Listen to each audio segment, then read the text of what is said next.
Hello, everyone, and welcome to another edition of Mormon Stories podcast. I am your host for today, John DeLynn. It's November 17th, 2025. I'm here with my wife, Margie. Hey, Margie. Hello. Thanks for joining. Yeah. Today we have kind of a somber but important story. We are here to have someone tell the story of experiencing sexual abuse as a teenage Mormon young woman in her ward by the Elders Quorum President, who was in his 30s while her father was bishop. So that's kind of the first part of the story. And of course, it has ripples and implications all throughout her life. This is something that's not contested. This is an abuse story that is very well established. And also, a second part of the story is her maturation into adulthood, how the abuse within a Mormon context affected her and her life as a mom and as a wife, etc. And then later, she experiences the illness and eventual passing away of one of her children. And that, along with questions around her faith, are kind of maybe I don't know if the dramatic climax is the right way to say it, but like those are some of the main themes we're going to be covering today. And all the appropriate forewarnings that if people are particularly sensitive to matters of abuse, child abuse, etc., please take care in whatever way you need to so that you and those around you have a healthy experience with this podcast. But without any further ado, Heidi Bruno, welcome to Mormon Stories. Thank you for having me. Is there anything you would want to add or edit about my introduction? No, I think you did a fine job. Yeah. Okay. All right. Well, we appreciate you being willing to share something so sensitive. Mm-hmm. Yeah. I'm grateful for the opportunity. Yeah. Maybe before we begin, your type of story in particular is very, very difficult to kind of retell and relive an experience of childhood abuse. So most people are going to just not want to go there publicly on the internet with tens of thousands or hundreds of thousands of people. So I'm curious if you want to share what it was that made you feel like, in spite of how difficult it likely might be to tell the story and relive it, why you even wanted to tell the story. Yeah, I spent many years not sharing this story. The majority of my life, I have not shared this story. I kept it very secret. There were only a few people that knew during that time, and then only a small handful after, for many years. And a lot of that was because of the shame I felt around it as well, and the responsibility I felt for it.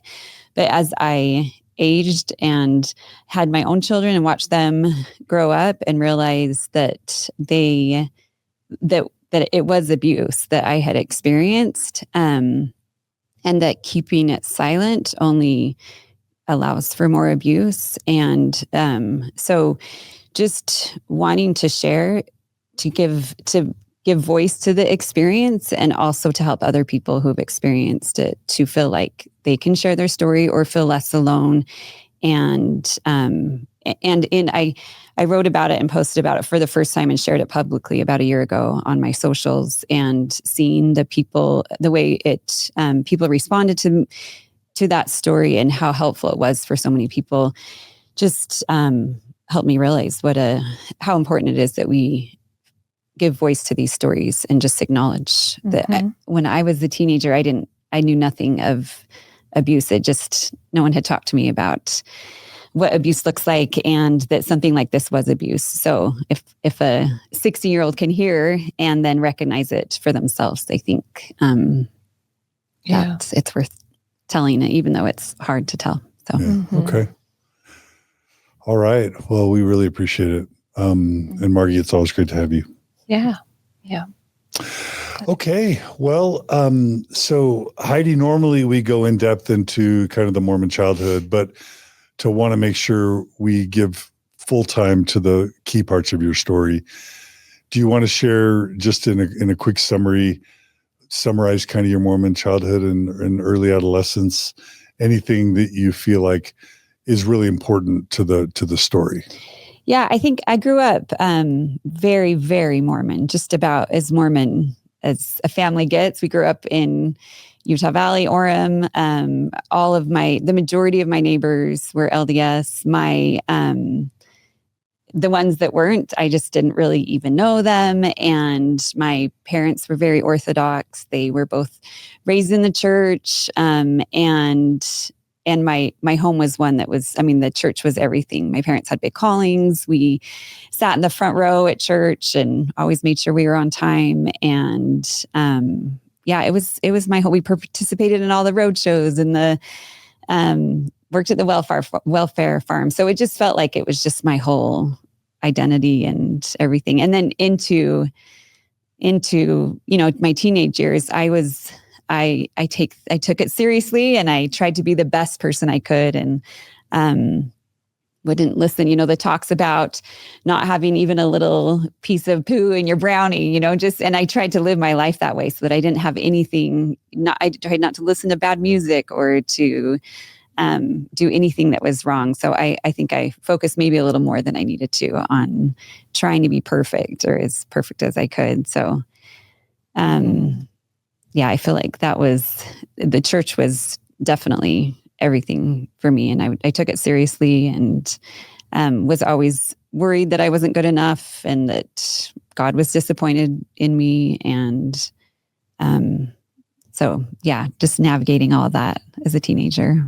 So it sounds like a very, from your perspective, healthy, normative, positive Mormon upbringing with some perfectionism. Maybe. Yes. Yeah, I would say that. Yeah. And I loved the church. I loved going to church. I loved being baptized. I served on all the, as leader in my young women's classes, and was eventually called to be on the seminary council for my high school, which is, there's only, a small group that are picked from hundreds of kids, because the whole high school is LDS. And so I did a lot of music, I pretty much just listened to church music, Michael McLean, Janice Cat Perry. That was my Afterglow, just all of those that were, I preferred all of that to, I felt safe with all that, I should say, instead of like music that was on the radio, because it was hard for me it felt risky to be there, or PG-13 movies, or I played it safe. And so a little bit, would you say you felt safety if it was like connected with the church, and a little more risk for the wider world? Anything kind of outside the religion or the church sphere felt a little bit like danger? Yes, absolutely. Yeah, I would say that's how I navigated my teenage years, for sure. Just that I needed to be good and righteous, and it was easy to do in the church, because there were so many resources, like the music or the media, and spending my time with the activities and all of those things. Our ward had church sports, so I was doing that. So my life was completely full with church things. Yeah. Beautiful. Okay. What was it like for you and your family to have your dad called as bishop, especially in a Utah County, Orem, Utah ward? Yeah. Yeah, it was, it made sense to me. He had served in state callings before that, like stake executive secretary. He was on high council. And my dad was a very patriarchal, he was passionate about the gospel, and he read every book that he could get his hands on about Joseph Smith. And he just he was very devoted, and he was also very charismatic. So he would, when he would speak to the congregation, he spoke with not fire and brimstone, but kind of just very passion, very lots of passion.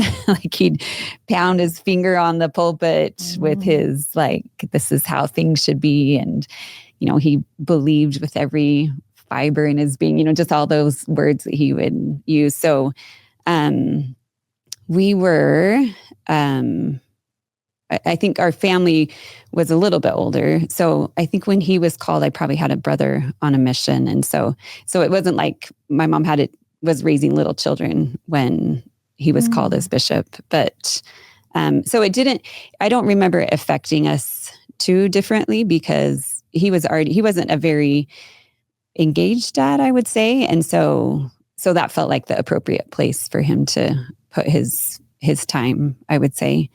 How old were you when he was called as bishop? That's a good question. Probably 15, I would say. Mm-hmm. Yeah. And did you tell us how many kids and where you were in the birth order? There are 6 kids and I'm number 3. So 2 older brothers and then 3 of us that were just like a year apart and then a younger sister.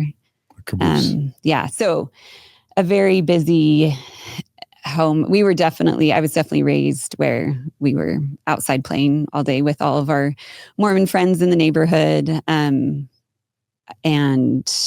kind of had to fend for myself to an extent because a lot of kids and a lot going on. My mom also was diagnosed with cancer during those years. I think when my dad was called on as a bishop, she was in remission.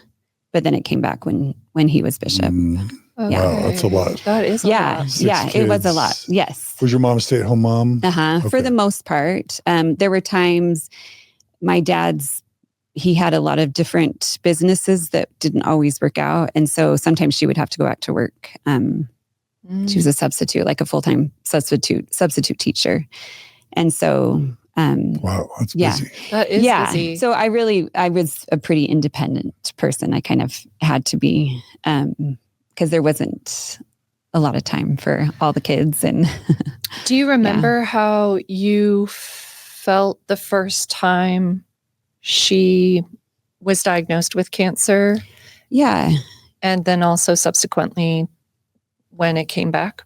Yeah, for sure. I mean, it was definitely scary, but I was a child, so I couldn't fully grasp what was happening or what it would do to my family or my life. And my mom was very, she did not put it on us at all. So it really didn't affect us. It'd be interesting to go back and look at what was happening there but from a child's perspective, I just kept living my life and kept going to school, and I had to help around the house a little more for sure. But for the most part, it didn't change my life too much that first time. And it was, it was hard that she was sick, but she wasn't hospitalized too much. It was breast cancer. And I don't think her treatments were too intense the first time around. I'm sure she would tell a different story, but from my perspective. And then when it came back, they were pretty sure that she wouldn't live. I mean, it was in her liver at that point.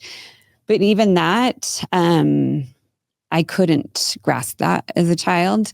And I also had such a strong faith that, like, I knew my prayers and the blessings, I knew that would heal her because that's what I'd been taught. And that's what I thought the gospel was, is that, and I'm sure some of that righteousness played into that, just this need to be so good so that you could maybe my control prayers, outcome. Yeah, for sure. Absolutely. Yeah.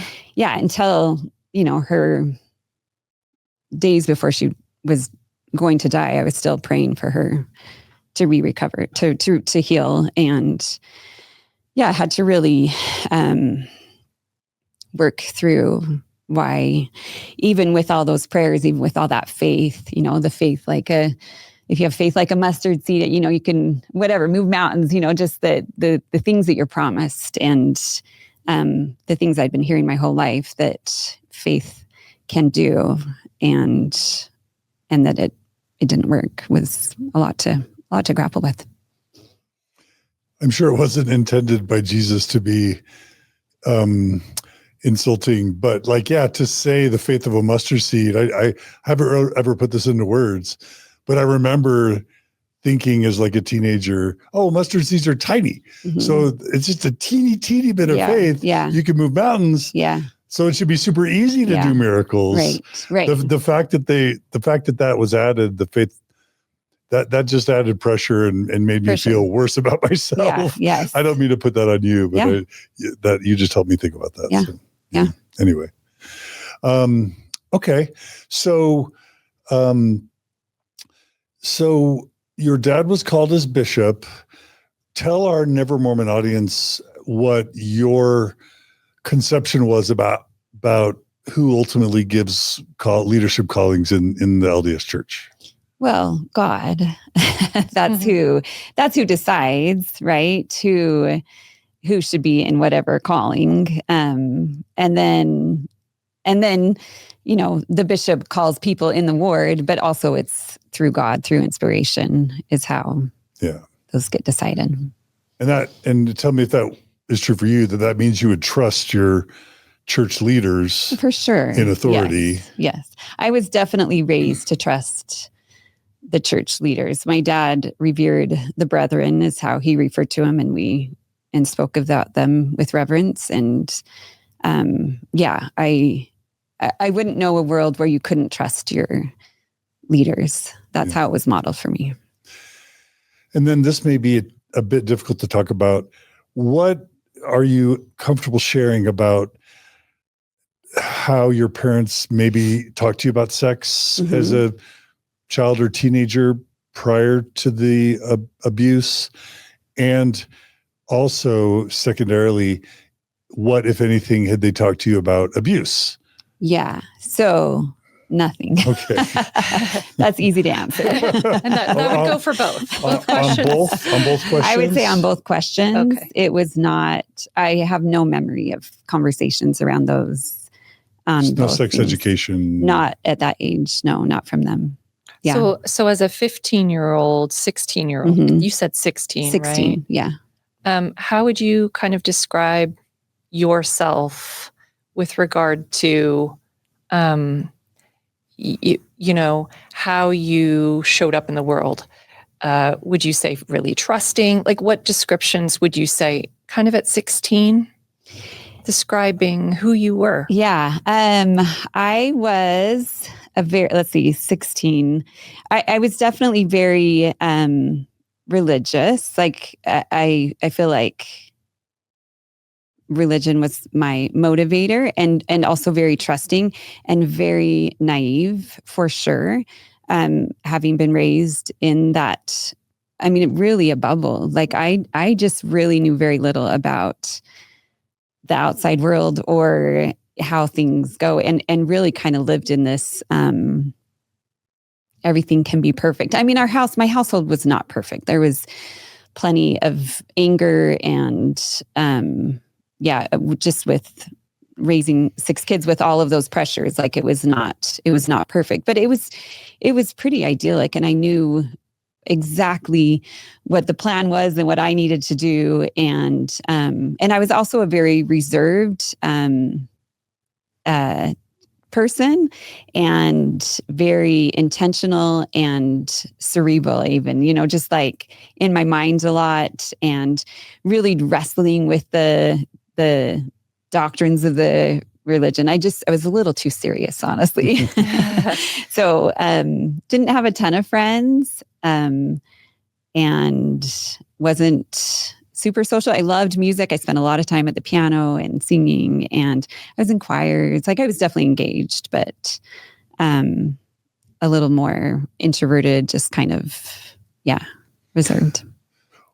What about messages around the law of chastity in terms of like purity or risk or sin around sexuality? What did you absorb by your 16th birthday? Yeah. Honestly, I think through the church is probably where I got the majority of my, like, I knew the things that were allowed and not allowed, and was probably a little bit fearful of those things. Like, definitely was not going to have sex before marriage, or wasn't going to touch someone inappropriately, and was not going to date before 16. All of those things, I knew how important the law of chastity was, and felt strongly about it, and how important it was to live that law of chastity. Yes. So I was definitely getting that messaging from the church. And like, how severe were you taught the stakes were if you messed up in that way? Everything. Yeah. It was huge. So like the Book of Mormon, that it's a sin next to murder. For sure. That is definitely okay. how I viewed it. Yeah, right, absolutely. Under murder. Yes. Okay. Yeah. In severity. Okay. Yes. Okay. Yep. I don't mean to be too ham-fisted. No, I think it's important. Yeah. I mean, it's interesting how, feeling and knowing that, how it played into what happened as well. Okay. Yeah. Now, it's probably worth mentioning, as I understand it, Elders Quorum Presidents aren't called by bishops. They're called by the stake president. Okay. I think. Okay. I think, so. Yeah. It wouldn't have been your dad as bishop who likely chose the Elders Quorum President, though it could have been him who recommended it. Yeah. But for whatever it's worth, it's likely, in my experience, that the Elders Quorum President was not chosen by your dad. So is there anything else you want to share about your life before we start kind of with the harder part of your story? Yeah, I think I'll lead into that with this trip I had so this family, the Elders Quorum President, they moved in to our ward, and we had a very not old ward, but the people that had moved in and that I grew up with, they had all been there for a long time. So my ward was pretty much the people I knew from birth, and it was still those people. And this new family moved in, and he was young and energetic. It was just like this new energy that came into our ward, and our family became quick friends with his family, and he had daughters that were probably 5 or 6 years younger than me. Was the oldest, and then a couple daughters under that. And I was friends with them. And so he and his wife invited me and my sister to go on a trip with them to help take care of those kids while they were, and to help with the driving, and just to kind of be nannies on the trip. And part of that trip, they were going back to their hometown of Chicago. And part of that was we were going to go visit Nauvoo. So for me, this was a huge moment because I love the church so much, and how amazing that I get this opportunity to go to Nauvoo. And my dad, who's so passionate about Joseph Smith, it was a way I was able to connect with him and be like, I want to be like you. I want to get a testimony like you have. And how do I do it? And so he gave me books to read, and I was studying these as a 16-year-old, studying these books, and just really hoping that I could get a testimony like he had. And so we went to Nauvoo, and I was praying and please God, give me this revelation, give me this testimony so I can know that Joseph Smith is a true prophet, and was feeling pretty frustrated because I didn't have my vision. I don't know what I was expecting, something great. And then I just one night before bed, just knelt down and prayed that I could have my testimony made sure. And that night I had a dream of that I was in Nauvoo when Joseph Smith died. And I felt that emotion and felt this connection in a way that was what I was looking for, and woke up and just was like, yeah, I know this is real. And walked the streets of Nauvoo the next day and went to Carthage and just wept because of what had happened to Joseph Smith. And from that time on, I just was like it just solidified my belief that the church was true, that Joseph Smith was a prophet. And so that was a really pivotal moment in my testimony where I was like, I was locked in, and this is everything. So also on that trip, I noticed the Elders Quorum President just giving me like looking at me longer than felt normal, and just being like, oh, that's weird. And also I liked the attention. He was something like the young women in the ward were just kind of like, he's fun, and he's this new fun energy. And so he was already someone that I was interested, and he was fun to have conversations with. And then he would touch me in ways that felt just kind of did he just touch me? Was that intentional? And just weird, is something happening right now? But not being but kind of being clueless to it, if that makes sense. I don't know. This was on the trip to Nauvoo? Correct. When you were working as a nanny? Correct. Really Yes. quickly, for those who don't know, I consider the Elders Quorum President historically to be the number 2 position in the ward. So the bishop does have 2 counselors, but I always think of it as you usually are an Elders Quorum President, and then you're called as bishop. And so for me, it's probably it's a very powerful position in a congregation. For It's sure. not the bishop, but it's close. So I think that's an important thing to kind of put a fine point on. Yeah. And then if you were in seminary council in high school, that means that of all the kids, you were kind of chosen by your peers as someone that really, to them, was exemplary to living the gospel. Is that fair to say? I think that calling came from like the stake president of because the high school would have had many stakes. And so I think from each stake, there were 2 youth called to be. Yeah. So you're one of 2 youth chosen out of the whole stake, which is like 10 congregations, 10 wards. Yes. 8 or 10 wards.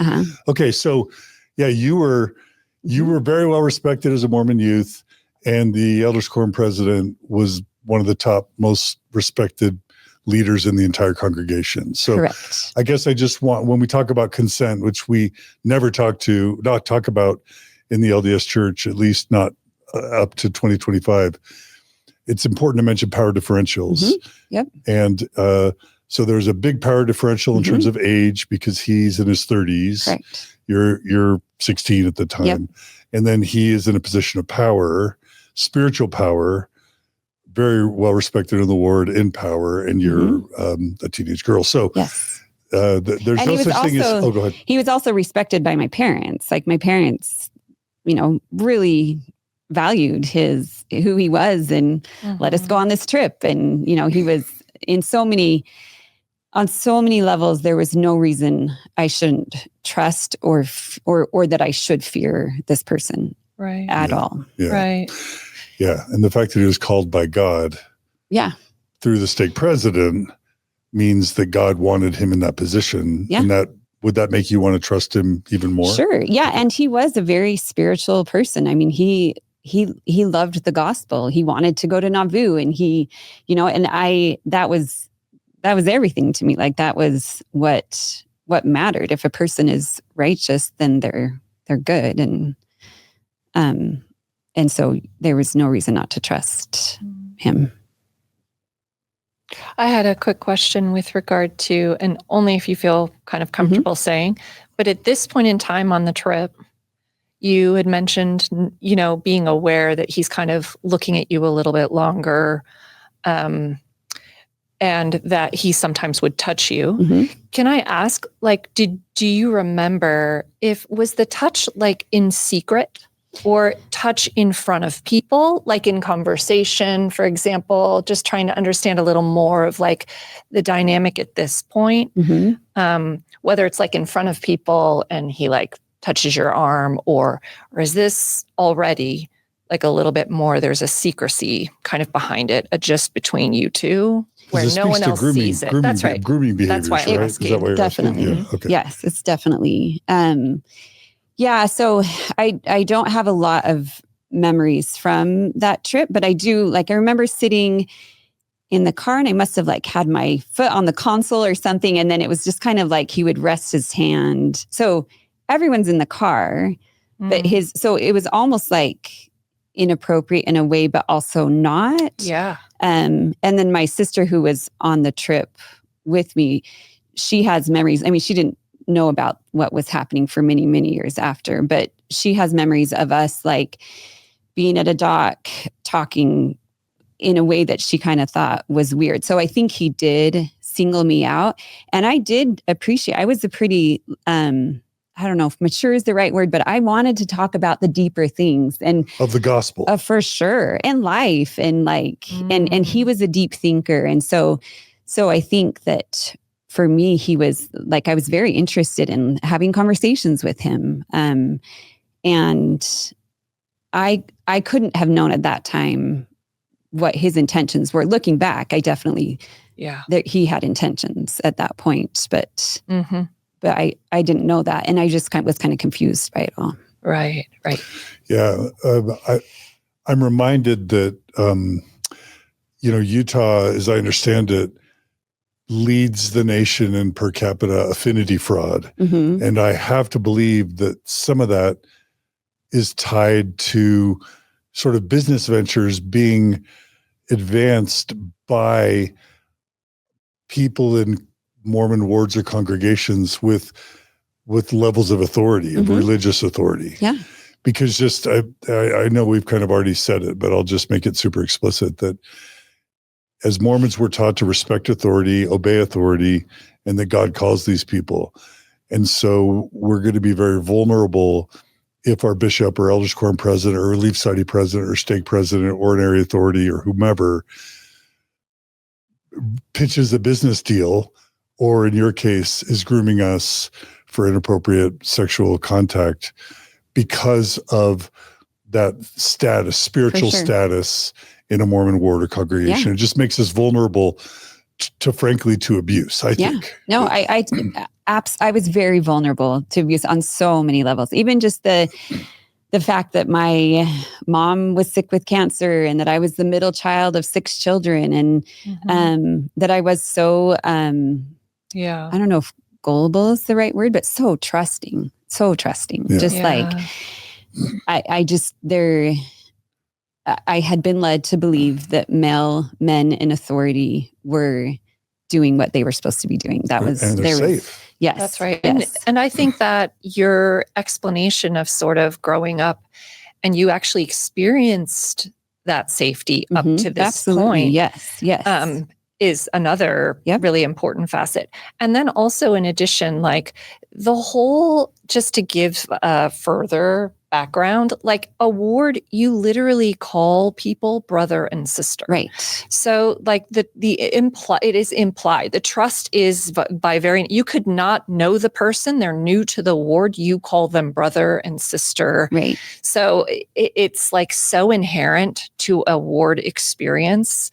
Oh, we're family. Yes. You don't earn trust. It's there if you're in the ward. Right. Yeah. Exactly. These are your people. Yeah. This is your family. This is who you can trust for everything. And that was my experience. It really was. And to the point that like the non-members of the ward, those houses, I would cross the road when I was passing their houses because they weren't part of my family. They weren't part of that group of people that I could trust with everything. And we were in and out of everybody's house. Like we were just free-range kids that were just, there was so much safety that we could go anywhere on our street and they're all members. And it's our one big family, which is beautiful when it works. And it was beautiful for so many years. It was amazing. Yeah, it's common to refer to a ward as a ward family. Yeah.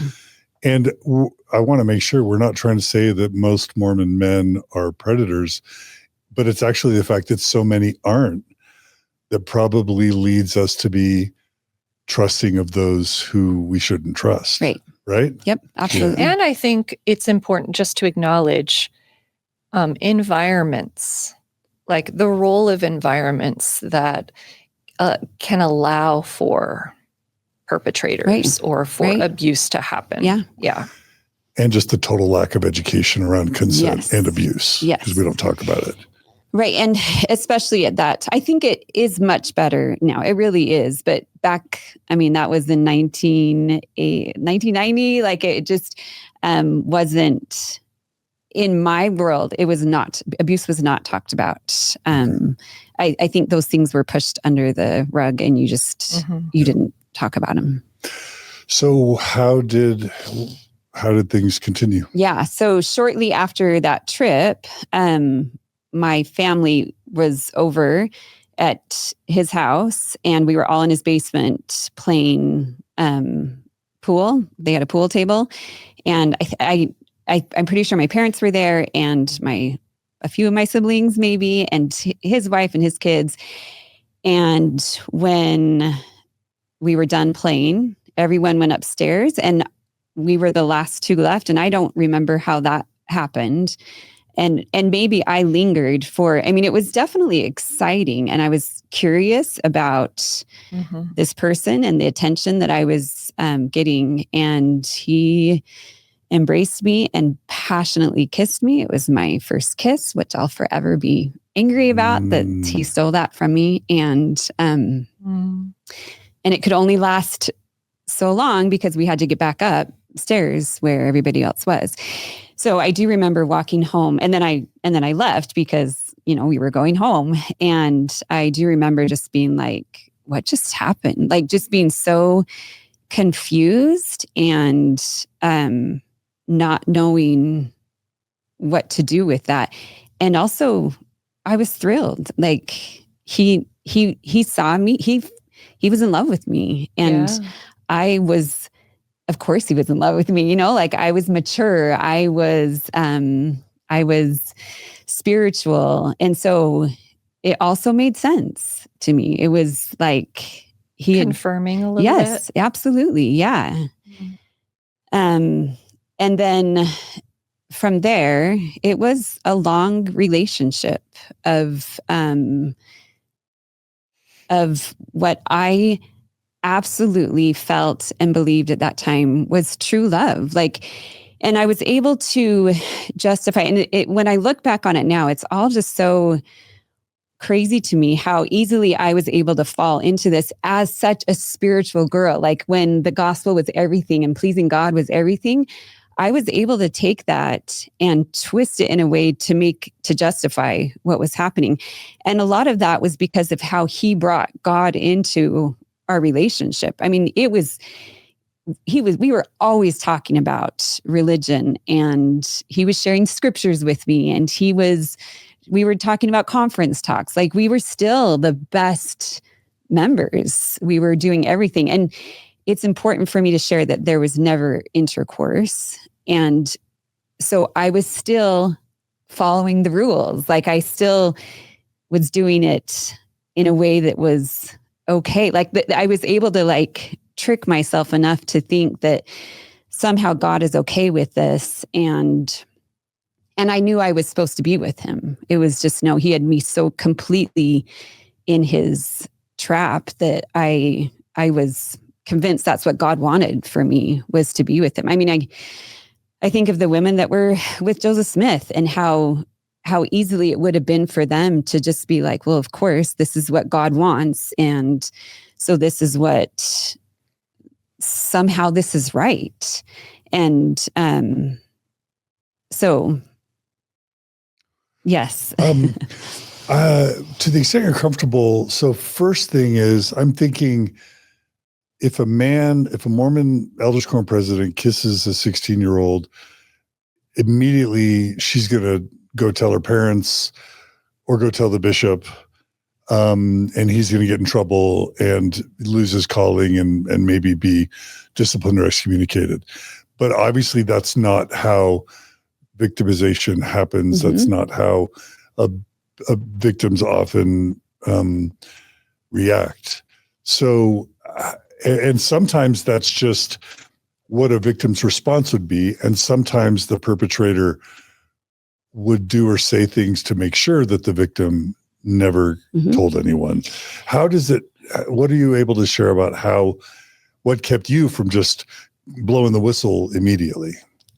Honestly, I was in love. Okay. I think it's as simple as that. And he did not need to threaten me. He didn't need to. There was never, I don't remember him ever saying, don't tell anyone. No, I don't think he felt like he needed to. Wow. I was smitten. And you knew to keep it between you and him. Absolutely. Absolutely. Yeah.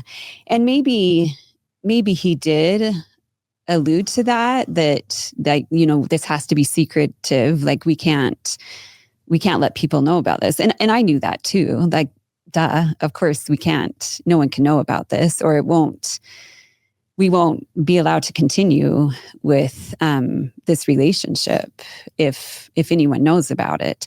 And also nobody would understand. Like that was the other part of it, is that they would think it was wrong. They would think that we shouldn't be together. And I knew we should. And so I wouldn't want anyone getting in the way of what I felt like was a true relationship and true love.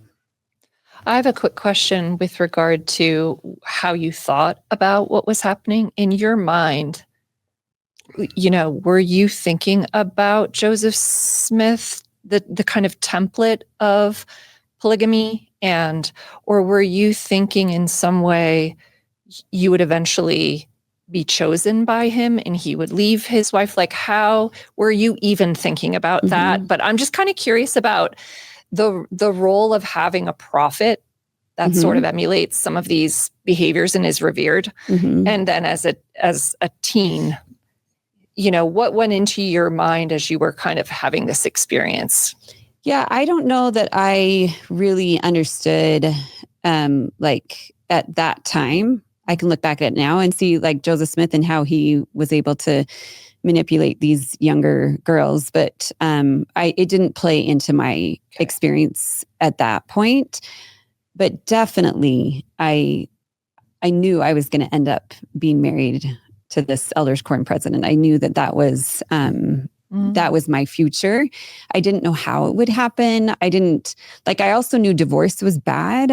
And so that didn't feel like it was an option. So I was young and dumb. Yeah. No. So I just a miracle. I don't know what I was thinking. And I also in that time knew that I would have moments where I was like, we can't do this. This isn't right.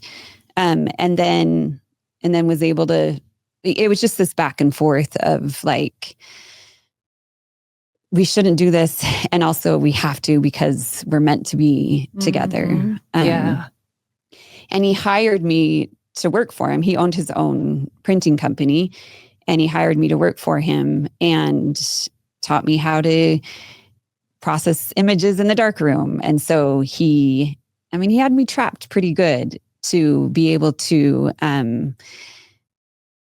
he was constantly daily in my life. So I was at work every day and then church on Sundays, and we sat right behind them and would find ways to brush up against each other while we were at church. He had keys to the church. So he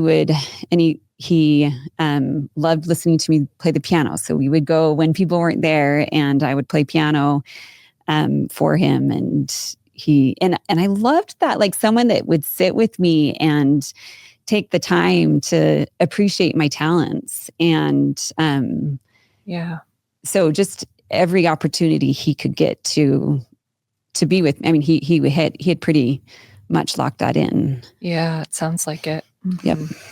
And when we talk about consent, there's no such thing as child consent, right? This is something I had to learn, honestly, as an adult, because I never learned this stuff growing up Mormon either. But children can't give consent. And when we say children, we mean up to 17 years old. Like until you're an 18-year-old adult, number one, you can't give consent at all. But even if you're 18 or in your 20s and there's a huge power differential, big power differentials can also skew, hamper full consent, not to mention abuse or force or coercion. But so I say that as a stipulation to just educate those who haven't learned about this stuff, that in no way am I asking a question where as a 16-year-old you would have had any real way to give consent, because your brain won't be fully formed for another 10 or 11 years. But having said that, when you thought about his wife and when you thought about adultery, when you thought about the law of chastity and the fact that you were potentially interfering in their marriage, and for Mormons, marriages are eternal, how did you use motivated reasoning to kind of try and justify that part? Yeah, I trusted him too much. And I remember a few specific conversations where I was like, well, what about, even asking like, well, are you still having sex with your wife? And him being just like, well, you can't understand that. So he definitely took that undeveloped brain and inexperience too. Yes. And just is like, well, you don't understand that right now, but I promise you will understand. And he was still going to the temple. And even that, I'd be like, can you still go to the temple if you're doing this? And just kind of like I could definitely, I was not dumb, but I was young and I was being controlled by things he was saying. And I was so smitten and felt chosen in a really gross way. And so I was able to justify it. And she was actually my young women leader, which just makes it so much more. Wait, his wife Correct. was your young women's leader. Yes. So you would work with weekly see her. Oh yeah. She was a close family member. And she was, I kept my distance from her because she was in my way, and, but she was like my sister, who was just a year younger. They were good friends, and she was a good friend of the family. She was a big part of my life still. Mm. Yeah. Would he talk bad about her or talk to you about problems in their relationship? I really don't remember that, but just that he didn't love her like he loved me, kind of a thing. Yeah. And even, I was in the highest calculus class and he was excellent with math. And so my parents sent me to his house in the evenings when his wife and kids had gone to bed to work on math together. And so the level of trust is pretty baffling now looking back, but why not? That's what that's all we had known was trusting other people. Yeah. I think that's actually a really important education point. Yes. I've heard that 90+% of child abusers are either family members or trusted, friends of family. And that those types of predatory personalities look to gain trust so that then they can find their prey. Yeah. Yeah, absolutely. And that's definitely, he did what he had to gain trust. He did a lot for our family, and it was great friends with my parents. There was, he had full trust. And then after my mom died, my dad went into business with him actually while we were still in a relationship. So then my dad is also working at the same place where all of this is happening. And so, it's pretty sick looking back on it, the way how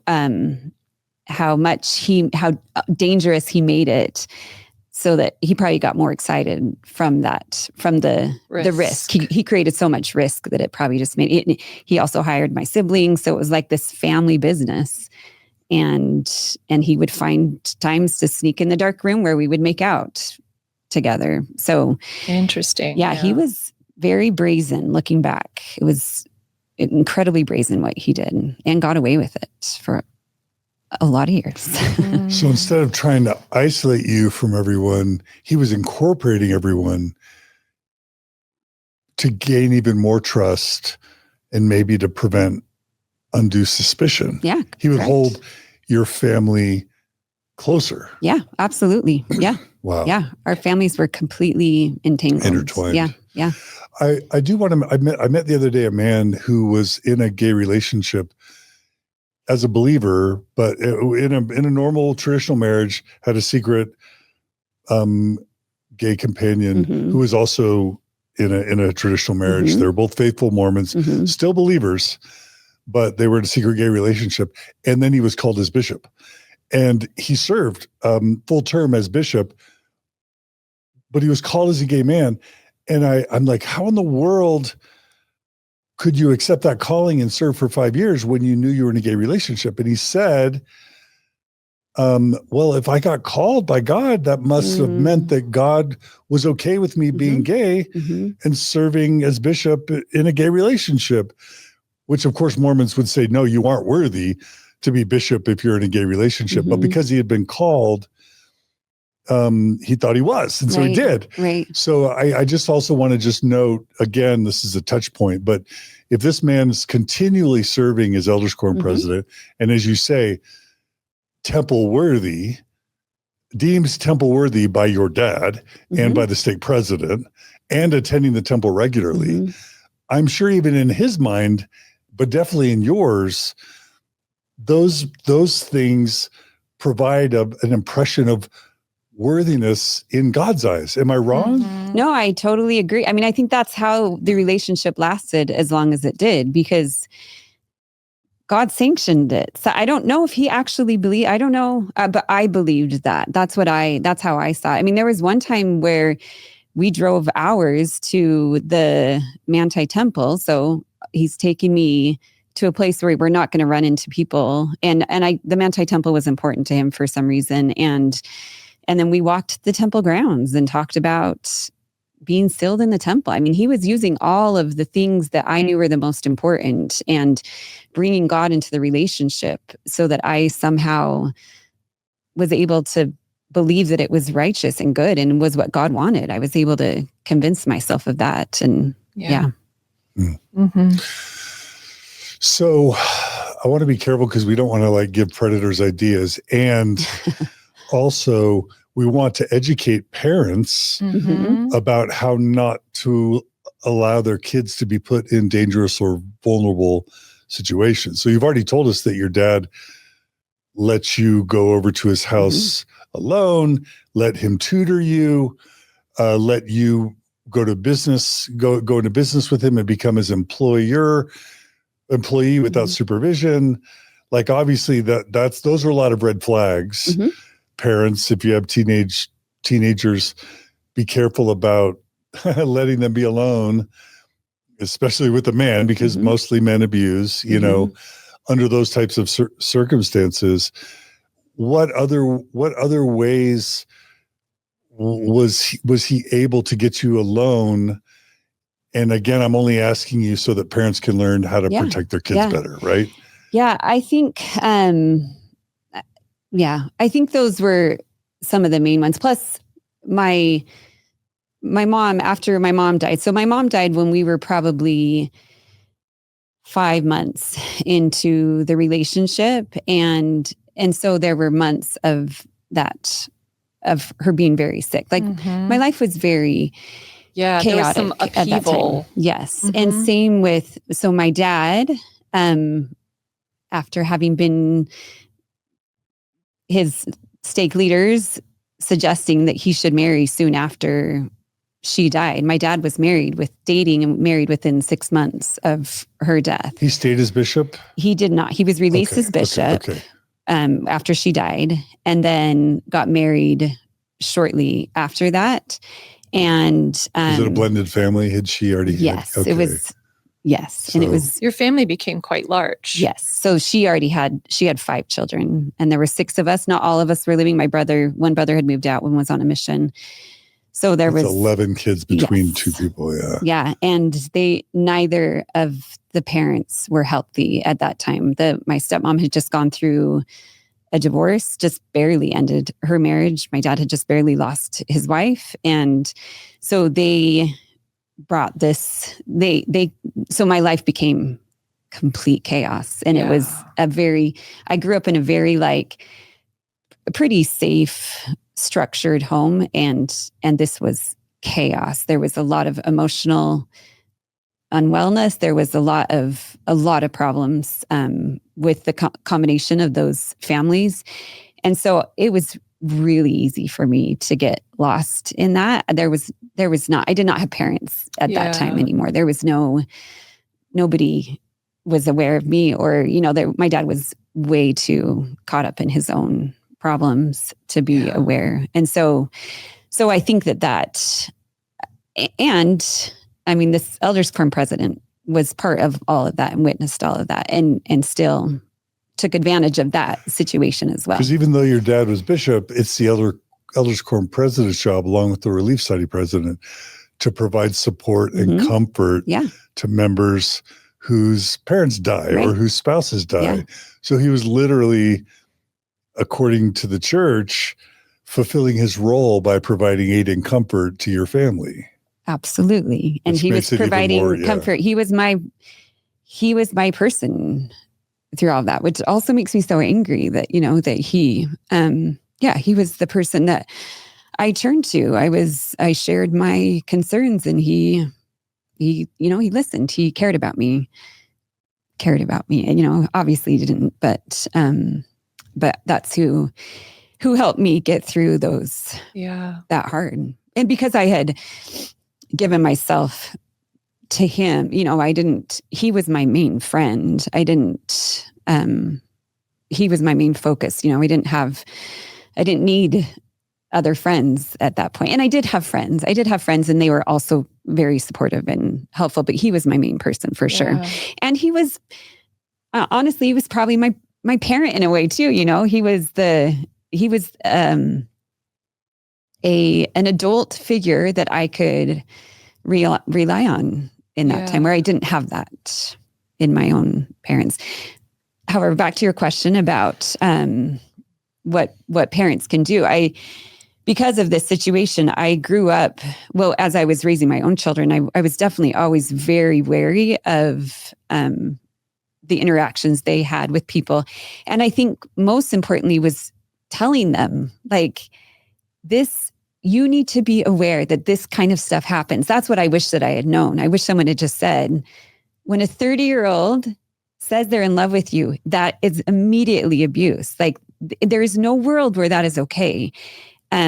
You can't justify that. There's no place where that's okay. And often it's your best friend. So I would talk to them about their best friend's dad and be like, it could be that person. So I'm not saying that they're bad, but I'm saying they could do something wrong. And so you need to be aware of your surroundings, and that people do bad things. Even the people you think are the very best people can do the very worst thing. And so I think just parents, we just don't be afraid of telling kids that that things happen with the people we love the very most. Do you know what that reminds me of is the power of speaking things into reality. Mm-hmm. It's through words that you speak things into reality. Yes, absolutely. And just right. Don't hide that this is reality. This is what the world has. Unfortunately, I hate that. And I wish that it was true that someone could stay in a Mormon bubble and be safe in that Mormon bubble, but you're not safe in that bubble. And if parents can just accept that and know that you can't trust everybody. And as sad as that is, just making that, letting children know that from a young age that they need to be careful. And then for me, just to be very aware always. I feel like I had a heightened awareness of interactions or relationships my kids had, for sure. Yeah. So one thing we all need to be mindful of is vulnerable people, because predators look for the kid without parents, or the kid in a single home, or the kid whose parents are distracted, or the kid who's more isolated, the kid who's more insecure. And so, whether it's parents or fellow ward members or whatever, watch out for the marginalized kids that are vulnerable, but also it's often the most charismatic and generous, trusted person among us that also is an abuser. In other words, remember that it's charm and generosity that is the tool of the abuser. We remember the Gift of Fear, the book that we read, Margie, a long time ago. Like, charm is a verb. You know what I mean? Yeah. It's an adjective and a verb. Right. And that was exactly, those are the exact words I would give. He took me and my sister to our first Broadway show here in Salt Lake. And he taught us how to ski, which is something my parents weren't ever going to be able to do, so all of these things he gifted us, he gave us so much. He gave my dad a business, like all of these things that he gave us that allowed for us to trust him so completely. Yeah. Thank you for taking the time to explain some of this. It really, really makes sense as to like the level of sophistication also. It's like vulnerability meets real sophistication, especially when it comes to like on a basic level, how it feels to you is this is the adult that's showing up. This is what you've got. Yep, exactly. Yeah. I also just want to note, especially for those who've never been Mormon, but most LDS people don't know this, that abuse is rampant. Child abuse is rampant in the Mormon church. You can ask an FBI agent, you can ask local law enforcement in Utah, but you could also look at the Boy Scouts of America settlement, where I believe there are at least 20,000 reported Mormon Boy Scouts over the past several decades that have endorsed child abuse just in the Boy Scouts of America. Most faithful Mormons don't know that one of the main reasons the LDS Church stopped the Boy Scouts of America program was not because it was letting gay scoutmasters or gay, Boy Scouts. It was because so many lawsuits were pending on child abuse of Boy Scouts that it became a huge legal liability for the Boy Scouts and for the church. But just with women too, I think it's arguable that per capita, the LDS Church could rival the Catholic Church in terms of abuse per capita, child abuse per capita. It's rampant. And, Kurt McConkie, as I understand it, settles something like 5 to 10 or more child abuse cases a week. Wow. Like, if I'm wrong, someone please correct me, but that's my understanding. So part of why we're doing this episode is because this isn't just an occasional problem in a Mormon context. Exception. It's a rampant problem. Right. And the cover-ups are a big problem as well, which I think we'll get to. Yep. So how do you want to talk about just how your relationship with him advances over time? Yeah, so I wrote a lot about the experience in my journal. There were a lot of love notes given back and forth. However, once the relationship ended, I got rid of all of that. And so my memory is not super strong on like exactly how long it lasted, but definitely romantically involved for, I would say, at least a year of that, maybe even longer. And during that, there was a lot of like, okay, we shouldn't be making out anymore. We need to not do whatever. And then we would last a week or 2 weeks or a month, and then we'd be passionately making out again. And so it was this like give and take the whole time. But I wonder if he got bored of his plaything and wanted to be done with the relationship. I doubt it was like out of being a good person that he, and it's not like the relationship ended. I would say it just fizzled out. And then he actually introduced me to a young man from a previous ward.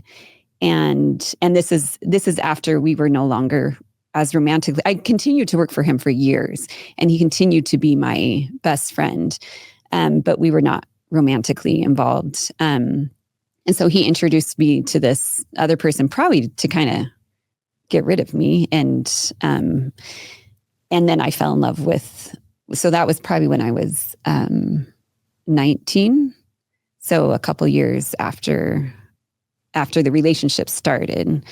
And so from that point on, I was not in love with him anymore, but he remained my confidant, my best friend, my employer. My dad was still in business with him. My siblings still worked for him. So he was still a huge part of my life for those years to come. So from the time I was 16 until when I decided that I wanted to serve a mission. And by then I've matured a lot, and could see it for what it was. And well, I could see that it was that I had sinned. That's what I could see, that relationship was not, that God wouldn't want that relationship. And so recognizing that, I knew that I had to confess, because before you go on a mission, you have to confess of every wrong thing you've ever done. I mean, that was definitely the impression I got. And so I knew that was something that I was going to have to do to feel right with God, because I knew by this point that what I had done was wrong, and that I needed to confess. And your dad wasn't your bishop anymore? No. Because he had been released years before. Okay. And by then I was in a stake singles ward. I was going to BYU, but I was living still at home, or with a friend that was in the area in Orem, and our stake had a singles ward, and so that was my bishop at that time. I just wanted to check in really quickly around your experience of grief of your mother, and what was that like? You're in the church, right? Having experienced the loss of your mom. Mhm. Do you want to describe what your experience was like? Yeah, absolutely. Yeah. So I was 17, a senior in high school when she died. And like I talked about earlier, my faith and my belief in the gospel plan, the plan of happiness, was everything to me in that experience, because it helped explain what happened and how I could be with my mom again and what I needed to do to be with her again. She, on her deathbed, told her kids that we all needed to have faith without fear and she could be with us. And so I carried that with me. Like, it was crucial that I have faith so that I could be with her again. And, I was incredibly grateful. I was confused and frustrated that my faith didn't work to heal her. That was a really disorienting thing, just to be like, why didn't she live? It was impossible to make sense of, because it doesn't make sense. How'd you try to keep her from passing away spiritually? What'd you do? Oh, all the prayers you can imagine, all the prayers. And I know it's hard to believe when I say like trying to live righteously, because I'm also having a relationship with this married man at the same time. But I was living as perfectly, as pure as I felt like I could be in every other aspect. And once again, that relationship played into that it was a God-sanctioned thing. Somehow I was able to convince myself of that at that young age. And so just trying to be good enough that God would listen to me, and saying all the prayers and hoping that would be enough, and all the priesthood blessing, trusting all of that. And I mean, her dad actually came to visit, so my grandpa, and give her a blessing during this time. And he actually had a heart attack at our house a week before my mom died, and died then. So my life was chaos in these years. So yeah, just survive. But also, like, my dad, I recently saw a video that I'd never seen before of my dad speaking at the grave where my mom was. And he was very stoic and very like, we will be together again. So it was a lot of that too. I mean, we went back to school the next morning. She died in the evening. I was back at school the next day, because that was how we functioned as a family. Like, you just keep going, and you have the gospel, the plan of happiness, and it makes it all okay. And I would say I definitely did not have an opportunity to grieve it appropriately, because of that, because of the gospel. Like, I was supposed to, we sang, I walk by faith at my mom's funeral. And that's, I walked by faith. I trusted God. I trusted that I could be with her again and that we would be okay. And then my dad, with his marriage right after, we were not allowed to have pictures of her on the wall. We weren't allowed to talk about her because it was such a unhealthy relationship. And so I just had to move on pretty much, and just trust that God would make it okay, and that I could use my faith to I could have faith without fear, and then I could feel my mom. And I definitely I feel grateful for how the gospel, I see it now. Like, I think it would have been better had I fully mourned and wept and grieved. But I am grateful for the security it gave me at that time. It did give me security and peace. I'll say that, knowing that this was part of the plan, and that God somehow knew what was best for me, and that I could learn things from it. Yeah. A couple other questions, just because I want to try and explore all the important dynamics to this. In the past few years, there's been a lot of jokes made about this idea of, like, it's not, in Mormonism, it's not quite sex. And so in the minds of Mormons, it's not quite bad. And the example that's kind of been made fun of and memeified is like the soaking idea, which is a disgusting idea, but it's just that, if a BYU student starts to have intercourse but doesn't move, somehow it's not intercourse. I'm asking that as a setup for this mentality. I'm wondering if this sort of mentality in Mormonism of like, well, if it's not intercourse, then maybe it's not sex, and then maybe it's not as bad. Mm-hmm. I'm wondering if there was some of that.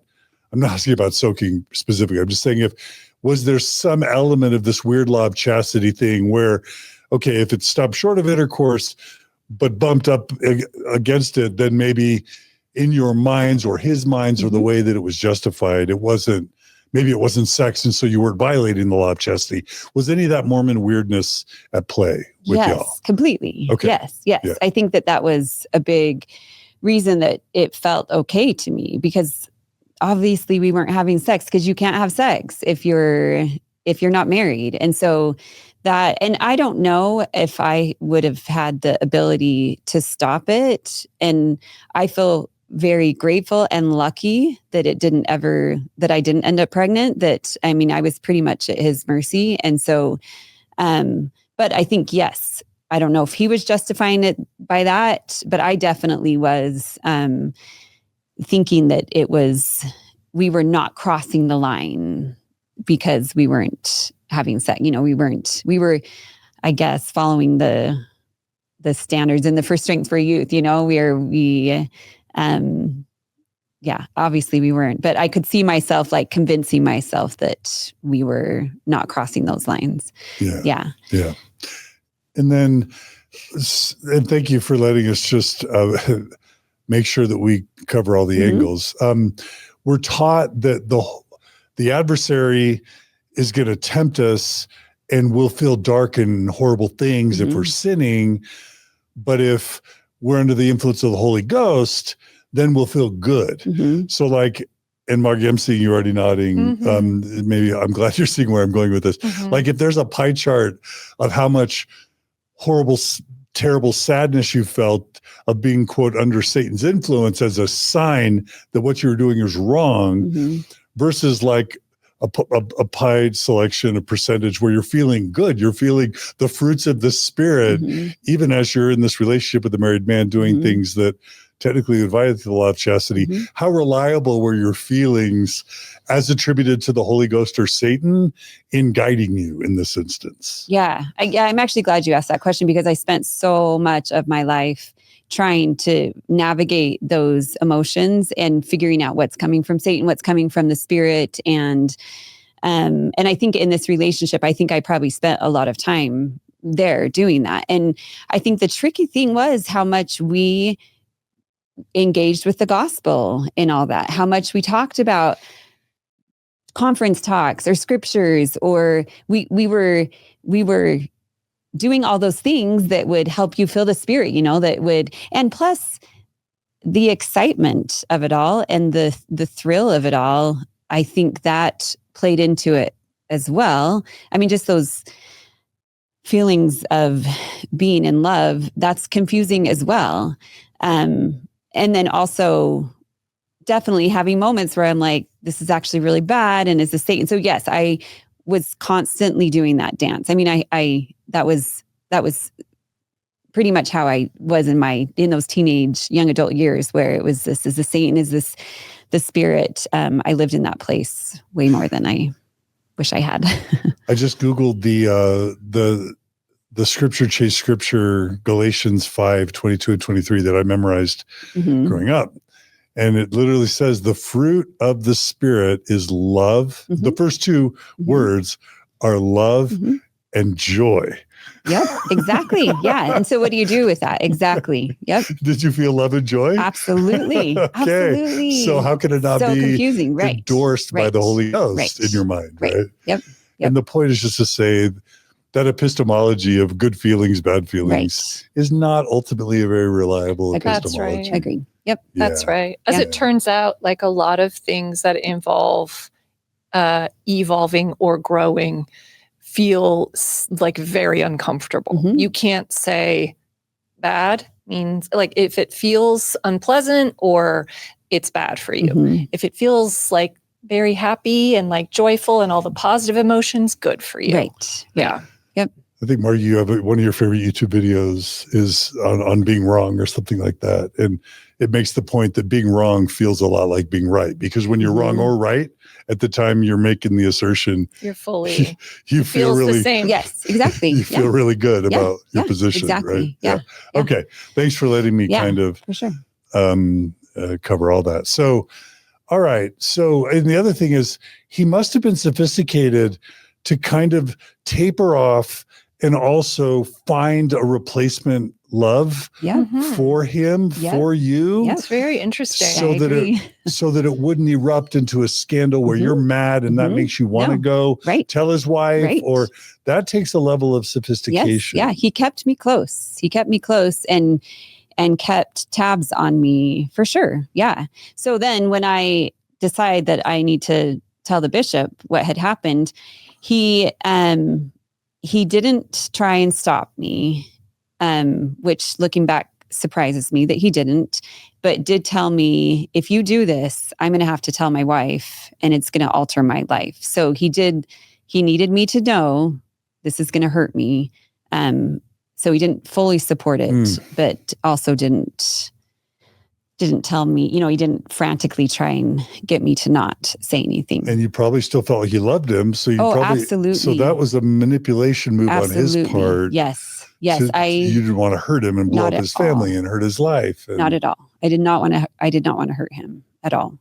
But yeah, I still cared about him very much. But I had grown enough to know. And I mean, I guess looking back, I loved God more and I needed to be right with God. That was what was most important to me at that point. It sounds like emotionally you also have your mother. You have this idea of have faith without fear and I will be with you is what she told us. Right. So you have that impactful experience. Yes. And then did you mention kind of mission also? Right. This idea of getting fully clean, trying to. Yes. Yeah. Yeah. And that's a big part of going on a mission is divulging things you've done wrong so that you can be a pure vessel for God and serve correctly. Because you're pure and good. And so went to the bishop to confess my sins, and he pretty much told me that I had been in the wrong and that what I did was wrong. He asked me details of the relationship and then let me know that I needed to repent, that I couldn't take the sacrament, that I needed to become clean of that sin, which just further confirmed that I had done something wrong and that it was my problem, not that it wasn't abuse. It wasn't abuse because I did something wrong and I needed to repent of it. I mean, I'm wanting to scream right now. I know. Right? Because that's literally victim blaming. Yep. Like and again, my sense now is that what a bishop should do, if a 19 or 20 or whatever year old person says, I was in a sexual relationship with a married 30 whatever Elders Quorum President as a 16-year-old, it's like, call the cops. Yep. It's like, arrest the man. Yep. And let's get you to a therapist. Yep. And let's get you trauma and abuse therapy. Mm-hmm. I'm so sorry this happened to you. We failed you. Mm-hmm. How do we heal you? I couldn't see you. Yeah, it makes me sad. That's what you deserve. Yeah. Like hearing that, can you imagine? Yeah, how I wish that little girl had that's what had happened. I wish that that's the experience I had so that I, in that moment, could have been free of that or seeing the relationship for what it was, because it took another decade for me to see it that way. Because it had been reinforced by my bishop, by my leader. Once again, these leaders that I was trained to trust and did trust, and they knew what was best for me. And I knew I needed to repent of what I had done. I mean, I look back, I've experienced a lot of pain in my life, but that pain I felt as I had to accept how bad I was and how wrong this big, awful thing I had done, because I wasn't allowed to take the sacrament, which that means you're the you've done the worst things. Like, that's a huge thing. And I tried to live my life so correctly, but it just reinforced that I was bad. And you know what else it did is it reinforced how amazing the atonement was, because I was able to then be forgiven. My bishop, he, I can't remember how many weeks I wasn't allowed to take the sacrament, but I do remember one showing up to church again, just crying before church started because it was really hard. I mean, it's hard to sit there and not be able to take the sacrament. It's embarrassing. It's not okay. And so I just remember him looking at me and seeing how distraught I was. And he took me, he came down from the stand, took me out and said, I think you're worthy again, and you can take the sacrament today. And for me, just the relief I felt, like, phew, this priested man, I have atoned for my sin. I have been through the dark night. I have done what you're supposed to do to fully repent. I've sacrificed the sacrament. And now my bishop, the only person, now it just feels so ridiculous that he was the only person that had the ability to tell me I was okay again. Yeah, right. But he did. And I felt okay. And I felt that relief. And I felt the power and the beauty of the atonement and what Christ did for us in a really inappropriate way. Right. That's right. And how long again did he have you not take the sacrament? I don't remember. Okay. A few weeks for sure. But I can't remember exactly how long. Long enough that it was really hard for me. And I just want to call attention. This is just one example, but I'm still stunned that the bishop. So did the bishop bring in the other man? Mm-hmm. Did he get in trouble? Was there a disciplinary council? And then I'll come back to what I was going to say. Yeah. So from that moment, so after I talked to the bishop, the Elders Quorum President reached out to me, the man I'd been in a relationship with me, and let me know that they had contacted his authorities as well, and that his wife now knew everything, and that she had asked that he never speak to me again, that we never interact again. And so I was working for him at the time, and the job paid well, and I was dependent on that job. So he also paid me off, had his coworker bring me my stuff from the job and gave me a check for $500. And that was my last I have seen him a few times since then, but that was my last interaction with him. And I feel like he was no, he wouldn't have been. I don't know what his calling was at that time. I do know that there was a discipline. I know very little, but he was not able to, he probably was disfellowshipped. I know he wasn't excommunicated or anything, but I also know he was in bishoprics not that many years later. So, what? So he would have had disfellowship just means that for a period of time you can't determined by the bishop or stake president. Yeah. Right. You can't take the sacrament. Correct. Can't say prayers in church. Correct. But it's basically a slap on the wrist. Correct. So a child abuser was given a slap on the wrist by his Mormon church leaders. Right. And then within a very short amount of time, you're saying he was in bishoprics again? Correct. So leading put in positions of power and authority over entire congregations. Yes.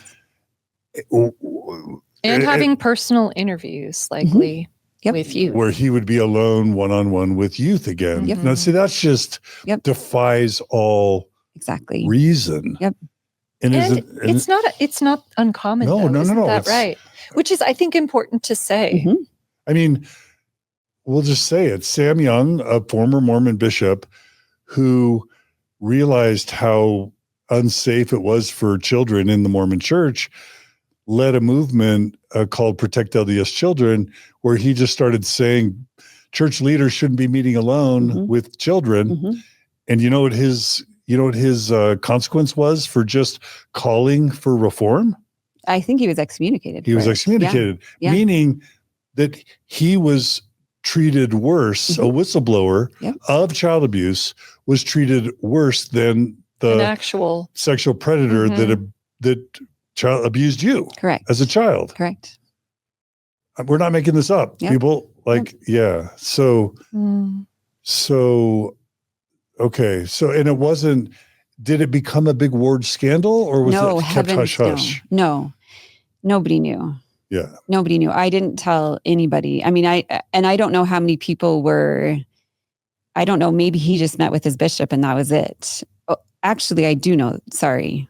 I think that is all that happened. So his bishop knew and maybe a couple people in the ward and that's it. His stake president would have known, but yes. Unlikely. Yeah. But they chose to keep it quiet. Were police involved at all? No. No, because no, I mean, remember I had been treated like I had done something. There was no problem. Yeah. Nothing wrong nothing illegal happened. It was me being a problem and him being it was more that we had sinned. Both sinned. Yes, we had both sinned. Yeah. But again, it's such a problem because sexual predators in the LDS Church, it's more common than not that police are not involved.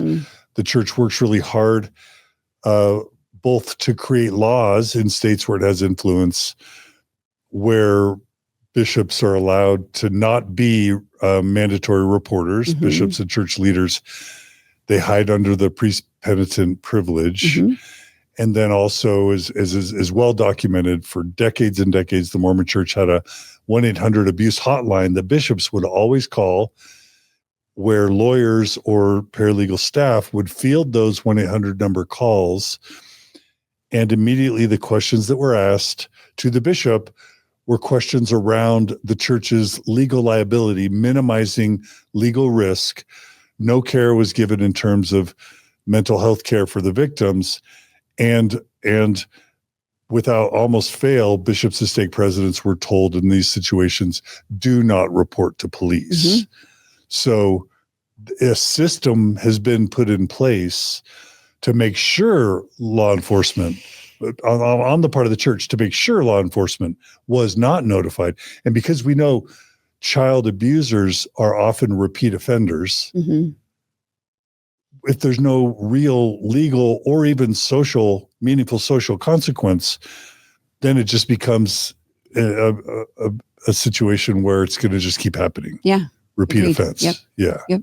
Does all that sound right? Yeah, absolutely. Yeah. Unfortunately, yes, it sounds right. And victims are told to stay quiet. Was that your... I don't remember that specifically, but I knew, I mean, I didn't want people to know that I had done this terribly bad thing.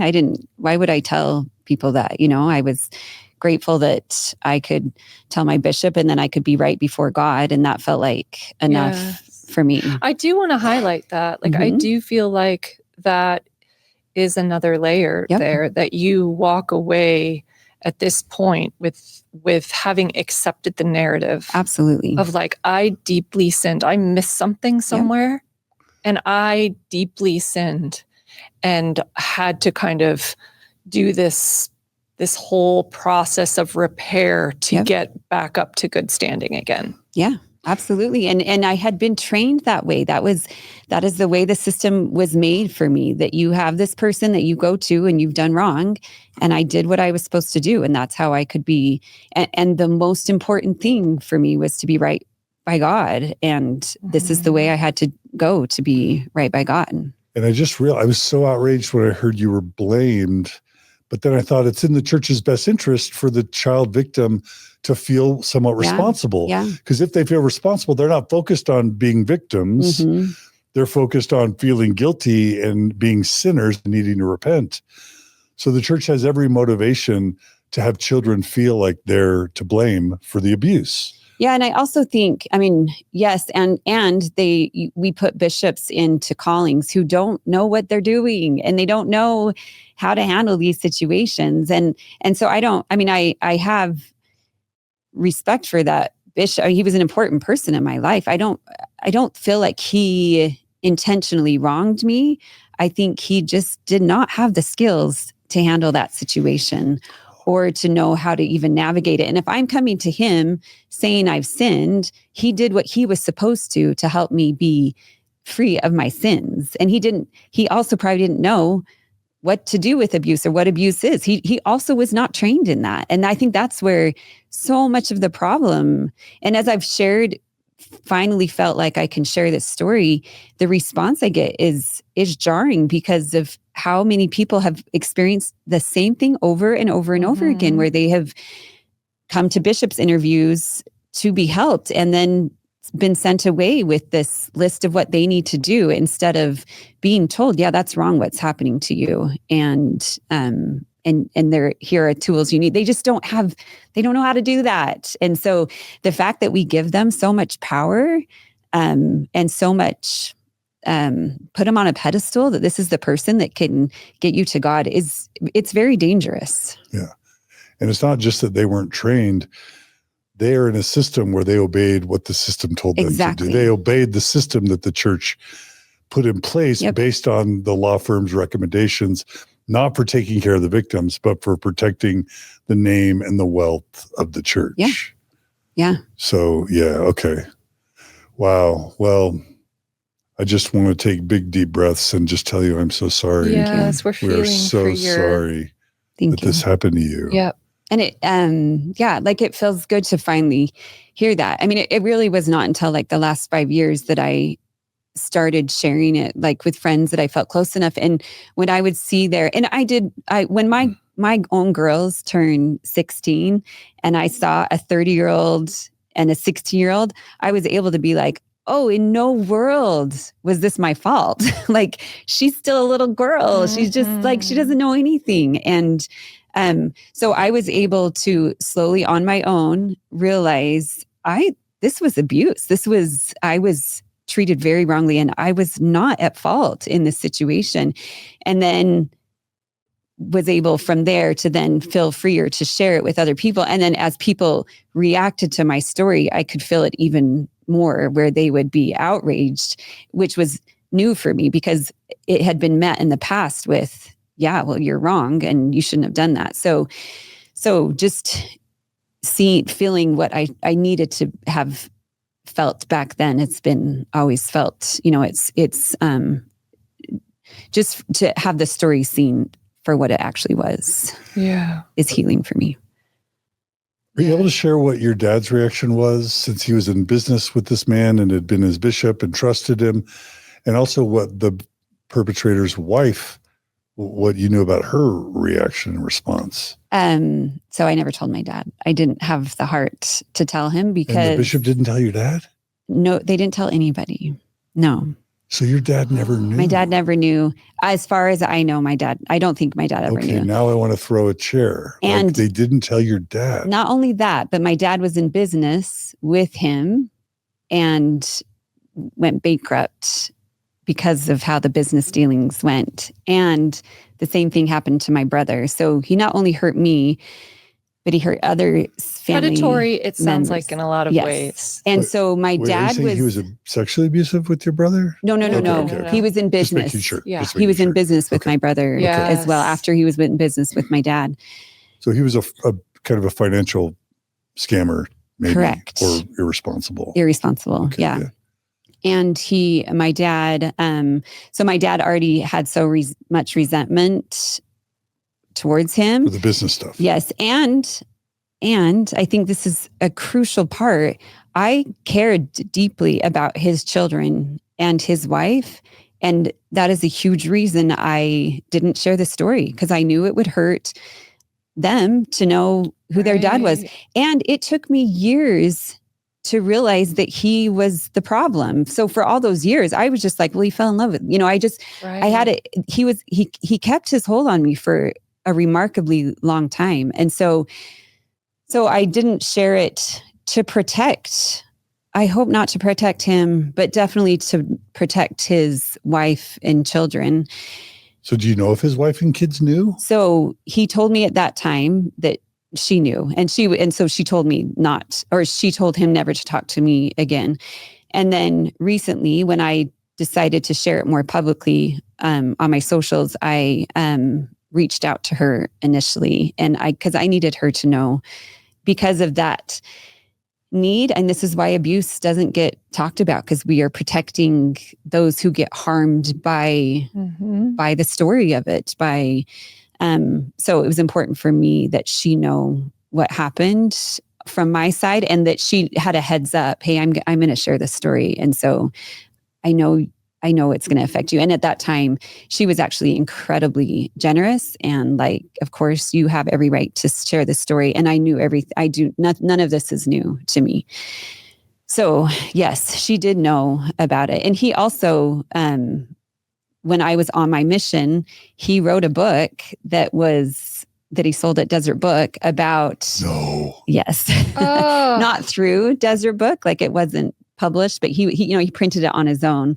And it was in Desert Book, and it was all about, because after I went on my mission, they had another baby, and everything was great again. And so he wrote this book about how he was not, how he had kind of not given his family the attention that they deserved, because he was so caught up in his work, and he was so in his, it's pretty disturbing. And Deseret Book chose to sell that book. Correct. Yes. And it was under a pen name as a fictional book, but reading it, looking back on that time, he spun a narrative about how he viewed his life and why he wasn't close with and then how he was able to repent of his. It's kind of like being lost and then found. Correct. He's monetizing his abuse, basically.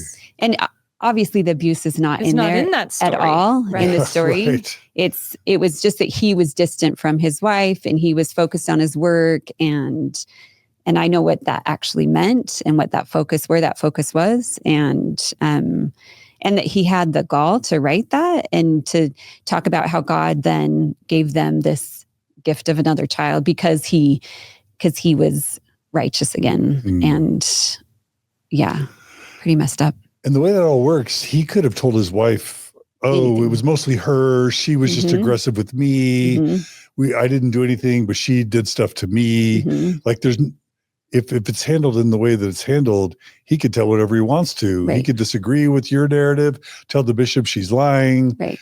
And so, like, who knows what narrative he would have told to his wife or to the bishop. Yeah.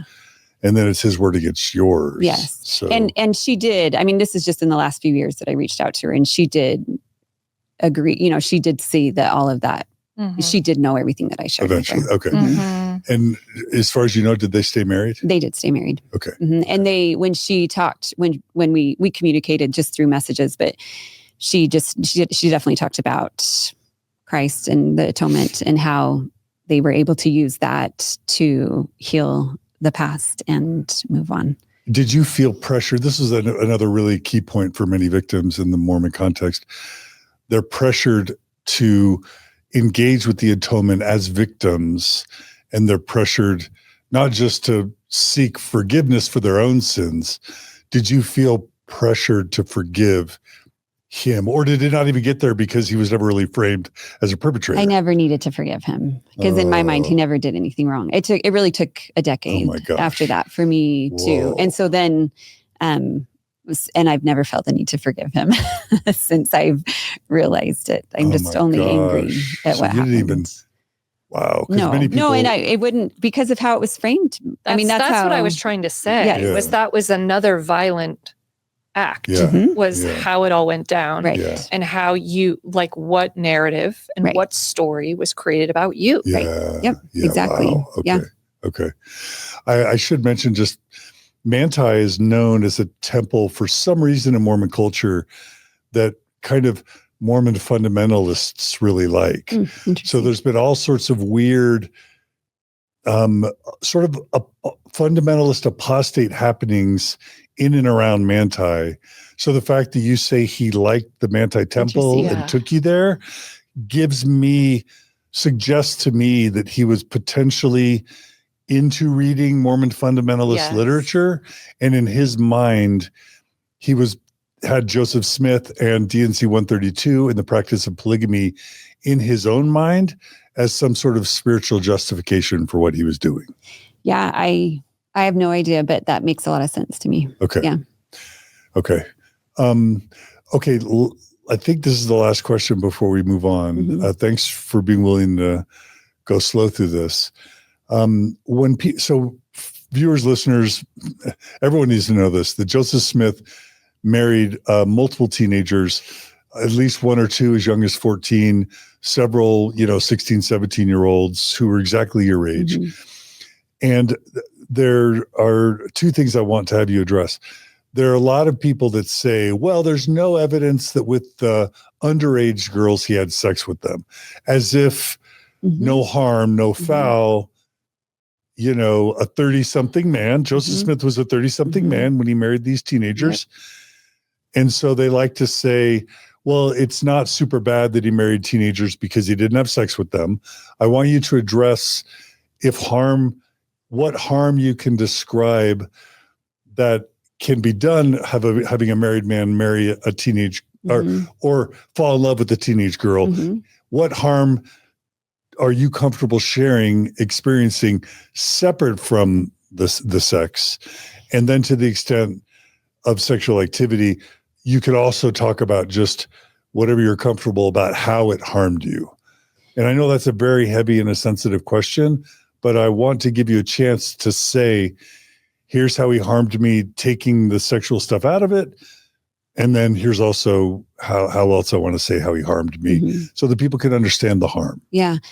I do feel very lucky that it ended and I was able to escape from that. But I think that harm and obviously like everything I carried from this, like feeling like I had done something so terribly wrong, to carry that for so long is obviously harmful. And in a situation like when I think about Joseph Smith or if it had worked and we'd gone to some fundamentalist community and I had married him, I mean, it would have robbed me of an entire life, and it would have robbed me of my ability to think for myself to a degree. I assume if I had stayed in his grasp, I think that it would have prevented me from growth and from knowing myself, if I was, and so I think that's where the problem comes from because I was so young, like I really just couldn't fully think for myself. And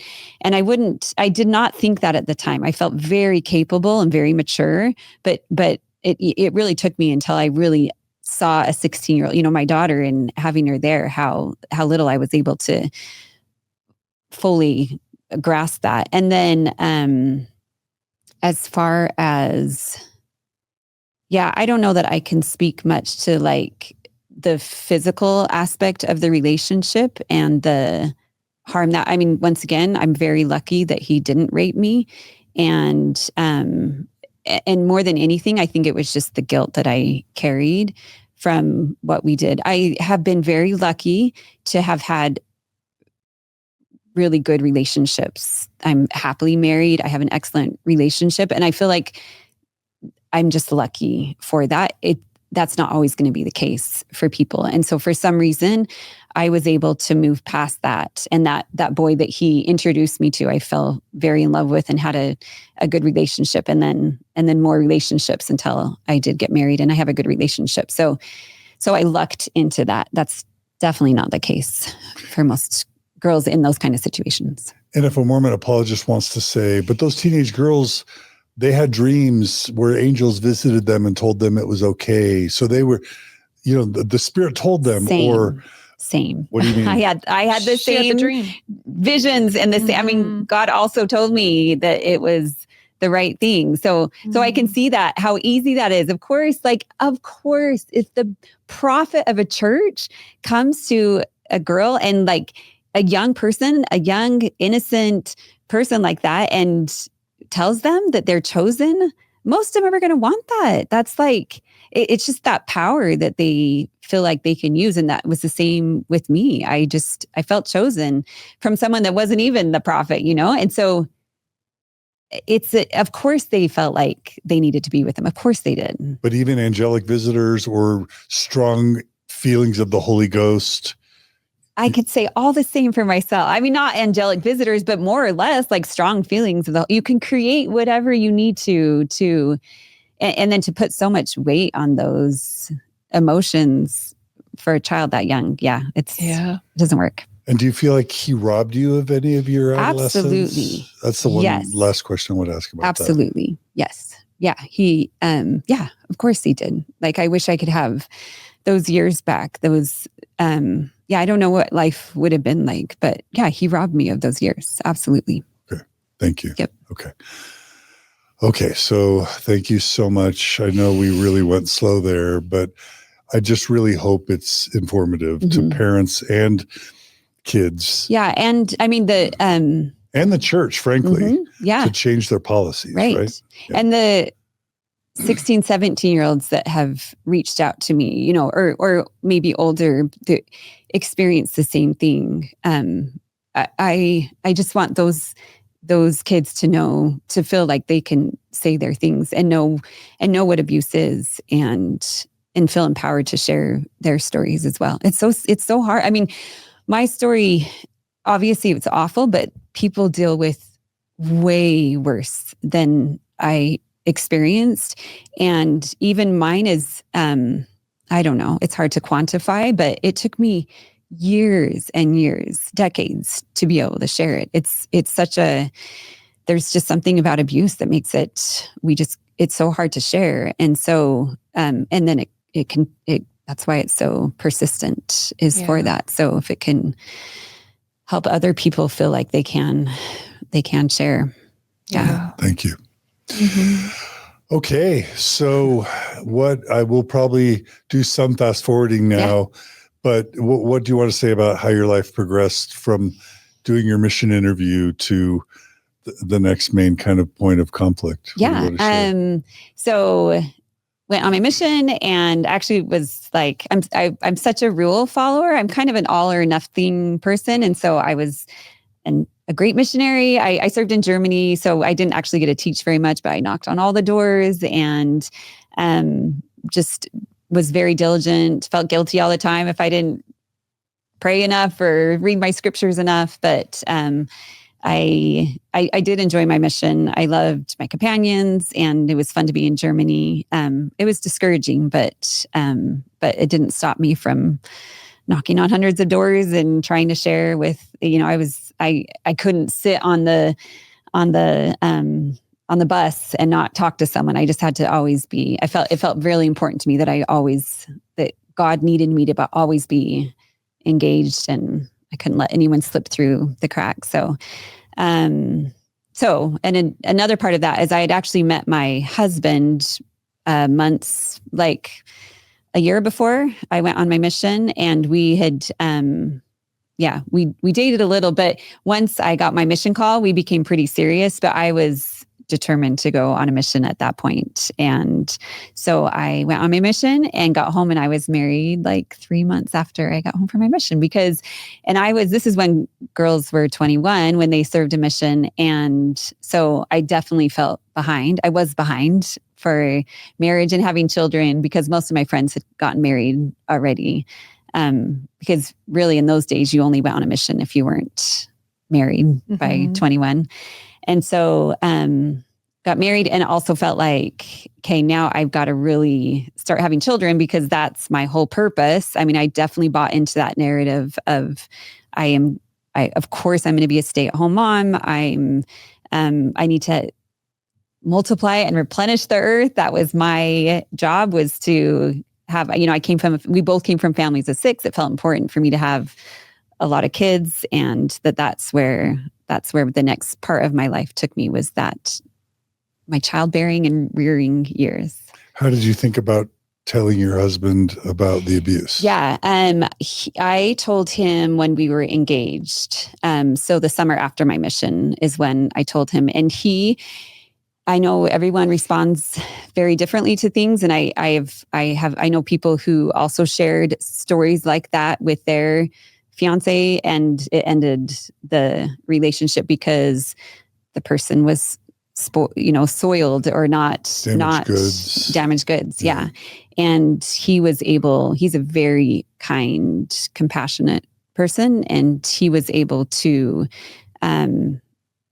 he bought into the story that I shared, that I've repented and I've moved on and been forgiven of that. And that was enough for him, and that's still the framing that it was your fault. It was still my fault. It was my fault until I was in my 30s. Yeah. It was still my fault. So no flags went up for him when he heard the story. He you know what? I can't fully remember how. I remember being the thing I remember is being so grateful that he was still okay with me. Like, I remember it being a very like I have to share something with you, and knowing that this might mean that you can't be with me. And I just had to accept that before you marry me, this is who I actually am. This is what I am capable of doing. And so, yeah, I think that, but yes, he looked past it, and we were able to, he accepted me. I'm confident our viewers and listeners know why this is a very problematic part of how he was conditioned too. Mm-hmm. That's right. Yep. Right? Yep. And you. Yeah. Right. Yeah, okay. I won't belabor that point, but I also don't want to let it go. Yeah, for sure. That you're basically saying, I'm damaged goods. Can you still love me? Yep. And he's like, I'm a compassionate, loving person, so I'll still love you. Right. Yep. Yeah. That's hard. Yeah. Okay. And totally consistent with our culture. Yes, right? Exactly. Yeah. And what he would have been taught to think and feel. Right. And also kudos to him for not holding it against you. I guess. Yes. Yeah, definitely. Yeah. Okay. So temple marriage. Yes, of course. Yes. We a lot of our courting was going to the temple. That was very important to me. And I remember we were called, as we were dating, we were called as the witness couple, which is, there's always a couple that kind of models what you do at the temple.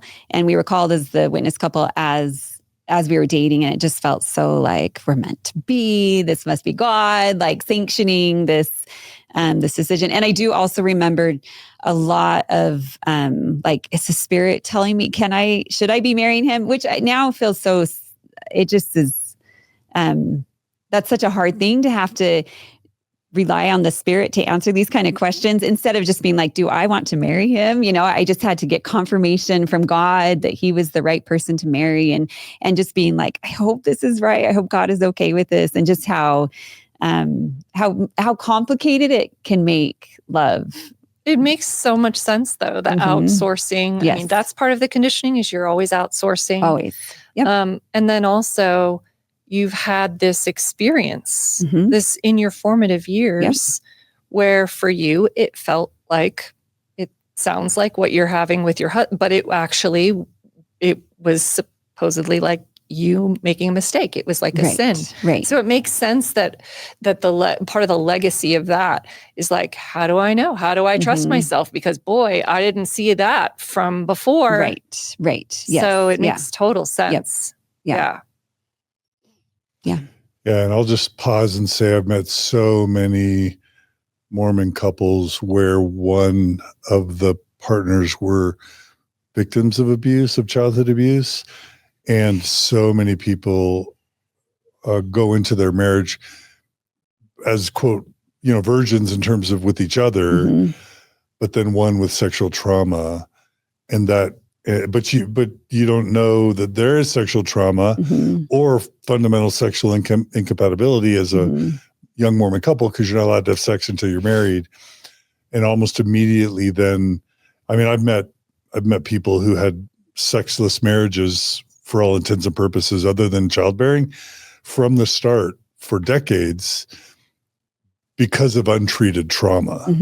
Yeah. And so I'm not asking you any details about that, but I am highlighting that so many couples that I've talked to have had deep pain and difficulty in their marriage because of sexual incompatibility that's tied to untreated sexual trauma. And I just want to highlight that. It's kind of unrecognized impact. Yeah. And I definitely had to how do I just, there was like when I would think about, so everything, all my initial kissing or, we would lay on top of each other. This is with the Elders Quorum President. And so I would often have flashes of those experiences. So definitely in that way, it remained with me. I mean, it was still, it stays with you. You can't just erase that part of your life. And so it was a lot of like pushing that aside and just, it is what happened. It didn't damage my relationship with my husband, but I've had to work through that. And then also there's so much sexual shame that comes just by being a member of the church that's a whole nother aspect of it. So that combined is something that I'm always trying to figure out how to navigate that and have a healthy relationship with my husband. Yeah. Thank you. How many kids did y'all end up having? We have 5 children. 5 kids. Yeah. Okay, so almost 6. Yep.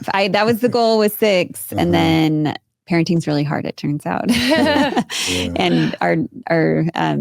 it just was more than I could handle. Only in Mormonism and a few other religions is 5, smaller than we hoped, Right. Yes. But it was important for me to do my duty, and I think, it haunts me what the different paths I could have taken in life. I never even gave it I still got my degree from BYU. That felt important, but in the end, I was going to be a stay-at-home mom and raise children. But it was, I don't feel like it was the right fit for me. And, but especially because I maybe try a little too hard in life. And and with kids, you can't control outcome. You can't do it right. Like if you're in a different job, you can excel at your job, but with parenting, that's not how it works. That's so, right. I don't know. I tried to do it perfect, and that's not a real thing. And that was hard for me to work through. Yeah. Mm-hmm. Okay. So any parts of your life story that you feel like are really important to mention before we talk about your child who got sick, but also your faith, starting to have questions, and also your realization that you were actually a victim and not a sinner. Where do you want to take the story? Yeah, I think just realizing that, start with that and then finish that part up. Just that, like I've said, is just that as my kids got older, and there was one, a young women a fireside or something that was put on where they talked about abuse. And I was probably 30-ish. I had a couple little kids. I was a young woman leader. What year would that have been? Oh, I don't know. 2000 maybe. Yeah. Okay. Yeah. Where I was listening to that, or a little later actually, where I was listening to that fireside and being like, wait, they're talking about what happened to me. Like, was I abused? And so that was, years after I had repented to the bishop. And from there, I think I just hearing other people's stories and I was listening to a podcast once where someone shared a story that was like almost exactly like what I experienced. And the host was just up in arms about it. And I was like, oh, that's like hearing someone else tell that same story helped me see that how wrong it actually was. And then that's why silence is so problematic. Exactly. Keeping it quiet is so problematic. Yes. Right. Because you just don't. Yeah. So as I've shared it and then interacted with people, from it. And then I just increasingly gotten more angry about, that he did it and felt like he could get away with it. So, and then, Did it play into also realization having your children reach ages where you were? Yeah. Yes, absolutely. Yes. As they, especially when they turn 16. Yeah. That's when. Did it come back for you strongly at that point? Yeah, for sure. Yes. Just seeing seeing the 16-year-old and then seeing my friend in the ward who's Elders Quorum President, right? And knowing that this person's a big part of my family and that's like seeing that dynamic and being like, oh, there's no world where this is okay. So recognizing that. Yeah. What role was the perpetrator? What role did he play in your life from your mission until the point we're talking about now? I mean, you have to remember that there were years where I still respected and loved him. And he was still in my family ward where my mom... He never left the ward. Mm-mm. So whenever you'd go to visit your family... Well, my family left so my mom died, my dad remarried, and he left the ward. But there were a few times where I'd go, these were my people who brought us meals when my mom died and who filled in, when my parents couldn't. And they meant a lot. These are my young women leaders.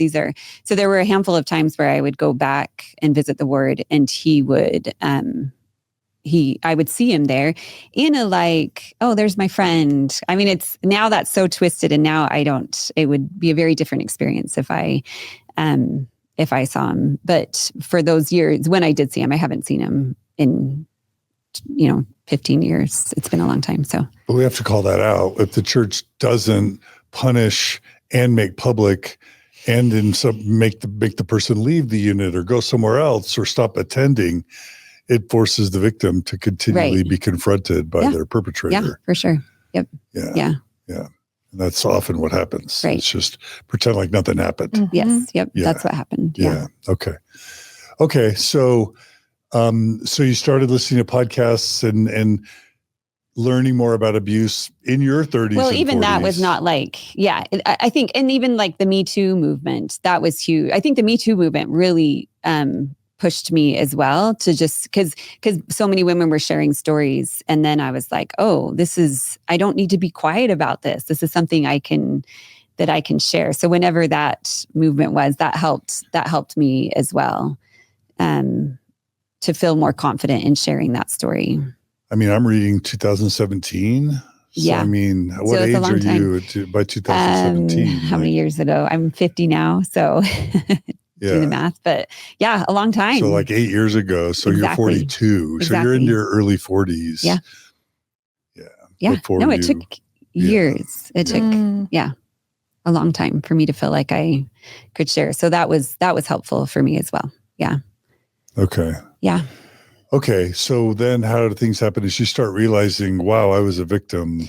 I think abused. Just more of a desire to share I don't hold back sharing it. And also, sharing it with not feeling afraid to share it with my kids. And here's what happens. And this is and not feeling shame in that, but just feeling like, what a gift to give them to just help them see what can happen in the world. And I was not going to keep them from that kind of information. Right. And then, I think just being more open about it. I think sometimes but you tell me, in moments like that, where you're actually being the parent you wish you had. Yeah, like for sure. You had a lot of failures, like safety, people, like as a child where adults or systems just failed you. Yeah. Awfully. Right. Right. How did it feel to kind of be in a role where you were protecting. Yeah. You were actually doing the things that you wish you had had. Yeah. Definitely empowering to be able to be there for them. And also realizing, I think the hard thing you can do everything and still not protect your child. And so that's why it felt important to give them the tools because I know there's only so much I could do as a parent. Right. Helping them with that. Okay. So then how did things progress? With that or with my life? I think that's Was there any ultimate confrontation of your perpetrator? Only that I shared I wrote a substack about it and I shared it with him. He hasn't interacted with me ever. So I don't know. I have no idea what. This is just a few years ago, right? Correct. Substack's not that old. So. And I sent him probably in 2016. So right before that Me Too, I sent him an email. I reached out to him specifically to just be like, what the hell were you thinking? How dare you? And I just needed to do that. Like hey, I know now. So you can't, you don't have any power over me. I know what happened. And no response from that. I know we got it, but no response. And there's nothing I can do about that. I can't. Yeah. And again, he has served in bishoprics. And he's worked with you. He's like been a teacher, a math tutor. And Do you have any information that he's repeated? I do not. And I've been told like his wife is sure. I mean, not that like she didn't know what was happening then and who knows. And so it does haunt me. And I feel like that's part of why I wanted to share is that, but nothing has, no one's said anything. And I know a lot of people from that ward know about it now. And so, yeah. So how did your faith /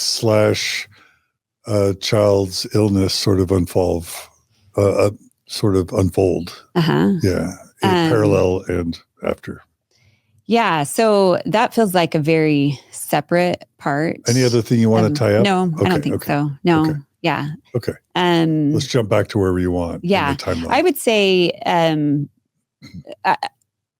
I was a very, very active member. And when I was 30, I was called as a Relief Study president. I had 3 kids and I found out I was pregnant the week after I was called as Relief Society president. And then I had another child during that presidency. And so I gave everything to the church maybe to a fault where the church and God came before the needs of my children. And I think it's so tricky because I'm asked to stay at home with these kids. Because of that, we don't have money for childcare. And then I'm given a part-time job. Right. On top of it. I'm told true. Right. So then I have to fulfill this part-time job and take care of my children. And my husband is in Young Men's going on campouts every single, every weekend, every month. It was ridiculous what was being asked of me. And there is no way I would have said no to it or known how to see that situation and not give my all to it because it's what God wanted. God called me to the position. And so I had to make sure I gave all, even if my kids suffered, even if I then didn't have patience or the time for my children. But I served willingly and with all my heart. And now I look back on it with some regret, like how sad that I couldn't have given that time more to my children or had help to do it. It's an impossible thing to ask of a young mother. It's too much. That's right. Yeah. So served in big callings. And then as far as my faith, like I'm an 8 on the Enneagram. So I challenge, it's in my nature to challenge. So I'm always challenging things. But so as far as like my faith, I felt like I relied a lot more on other people's, like if the prophet knows it's true, then it must be true. But I like question this part and this, like it just is in my nature to question. And so I was always questioning things and always wrestling. It was a constant wrestle for me. But I would always come back to, this is God wants this. And so you have to like stop listening to yourself. There was so much like turn that thought off and just keep being the Relief Society president, being in Young Women's, like serving in these big callings, giving the talks, speaking at firesides. Like I just was so incredibly, from the outside perspective, I was doing everything exactly what I wanted. But inside there was always a wrestle with my beliefs and what I believed in. What was that like? It's awful. And I can't fully appreciate it until being free of that. But that constant wrestle it's exhausting. What was the wrestle about? What was the substance of the wrestle? Oh, so many things. Like I, even just like reading the Book of Mormon and being like, really? Is this really a true thing? And like, I always had a hard time with parts of the Bible being just literally copied and pasted in there. It just was like, how does that work? And then obviously like Joseph Smith and where then it didn't affect me when I was a child, polygamy, but then seeing that, and that felt like, how is that possible? And so just like many people do who go through these wrestles, it was just like, okay, but maybe it's okay because of the time period, or, it was just a constant, might be why it's okay. I also had a hard time with all the visitations that Joseph Smith had. It just felt like a lot and not normal. And, that felt weird to me. And even on my mission, it was hard for me I always was like, yeah, he saw a lot of angels, and it just didn't ever, it always felt like, really? Is that really what happened? But then I would always go back to, yes, it's what the prophet says. And so it's true. And I have to believe this for my eternity, like to be able to be my eternal salvation. I have to believe this. So it was just back and forth all the time. Part of what's, I think, impossible for never Mormons to understand is that, I'll just put myself in your generation. Most of the Mormons in our generation or prior, we knew that there was polygamy in our history, but somehow, if your situation was like mine, it was never connected to Joseph Smith. Mm-hmm. So you never knew explicitly that Joseph Smith was ever really a polygamist, but you knew Brigham Young was, but it was kind of vague about was Joseph Smith or not. Mm-hmm. And then what you never knew was that not only was Joseph Smith the polygamist, but that there were 30 wives, and that many of them were teenagers, some as young as 14, and then 10 or 11 of them married other men. So was your Mormon experience similar, where you got to your 30s, 40s, not really knowing those important details? And when I say important details, I especially mean in your context of what you had experienced. So I actually knew about his polygamy earlier. I took a church history class at BYU by Susan Black, I think was her name. And she was phenomenal. You did too. She was phenomenal. She was very engaging, and I felt like she was pretty honest about it. And in the same time, like, revered Joseph. And I think I even remember her be like joking about how I want to be one of his wives. And so it was presented in a way like these women were, I might be misquoting, but that was I feel like I remember that. But how it was like, what a privilege for these women to be. And then it's taught in a it's happened in the Old Testament, and it was important. I hear all those things, like they had to have it so that there was more children, and they had to like create the church, and it was normal for younger people to get married. I was able to convince myself, clearly because of that, I had this ability to rationalize whatever I needed to make my world make sense. And so I just told myself all those stories that it was fine.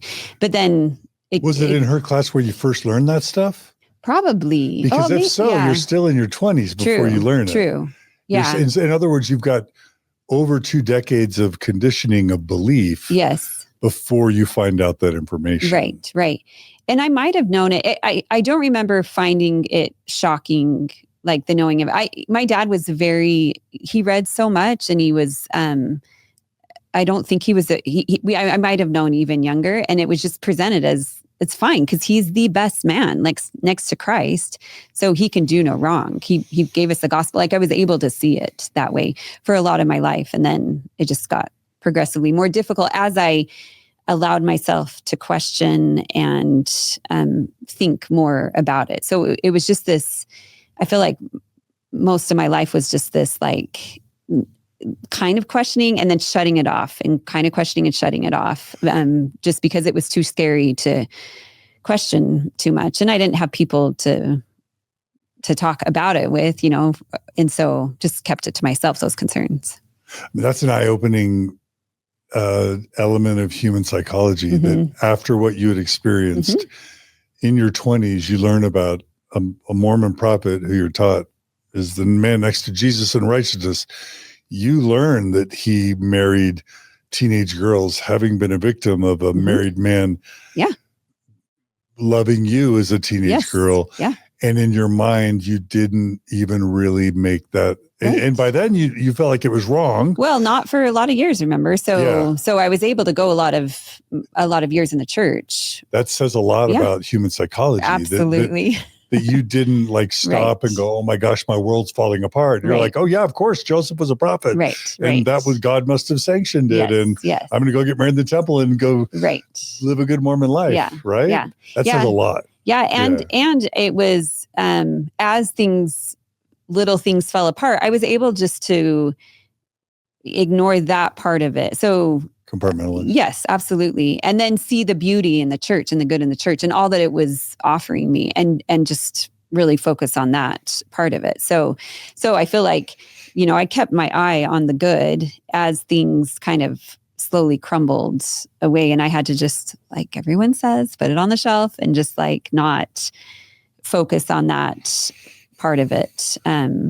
And stay busy every second of every day. I was so, having 5 kids is a nonstop job. And especially if you have to raise them in the church. So then I recently went through a filing cabinet I hadn't gone through in years. And I had the amount of time I spent cutting things out and pasting things and to teach my kids, I was full-time involved with the church. And we moved from Utah to Portland, but even still the majority of my relationships were people in the church. I stayed in that bubble for the most part, and had amazing relationships and made very good friends. I mean, what a gift to be able to move to a new state and have best friends within a few weeks. It's amazing. It's one of the greatest things about the church. And we raised our kids together and had a really beautiful thing and why would I question that or do anything that would jeopardize that beautiful thing I had?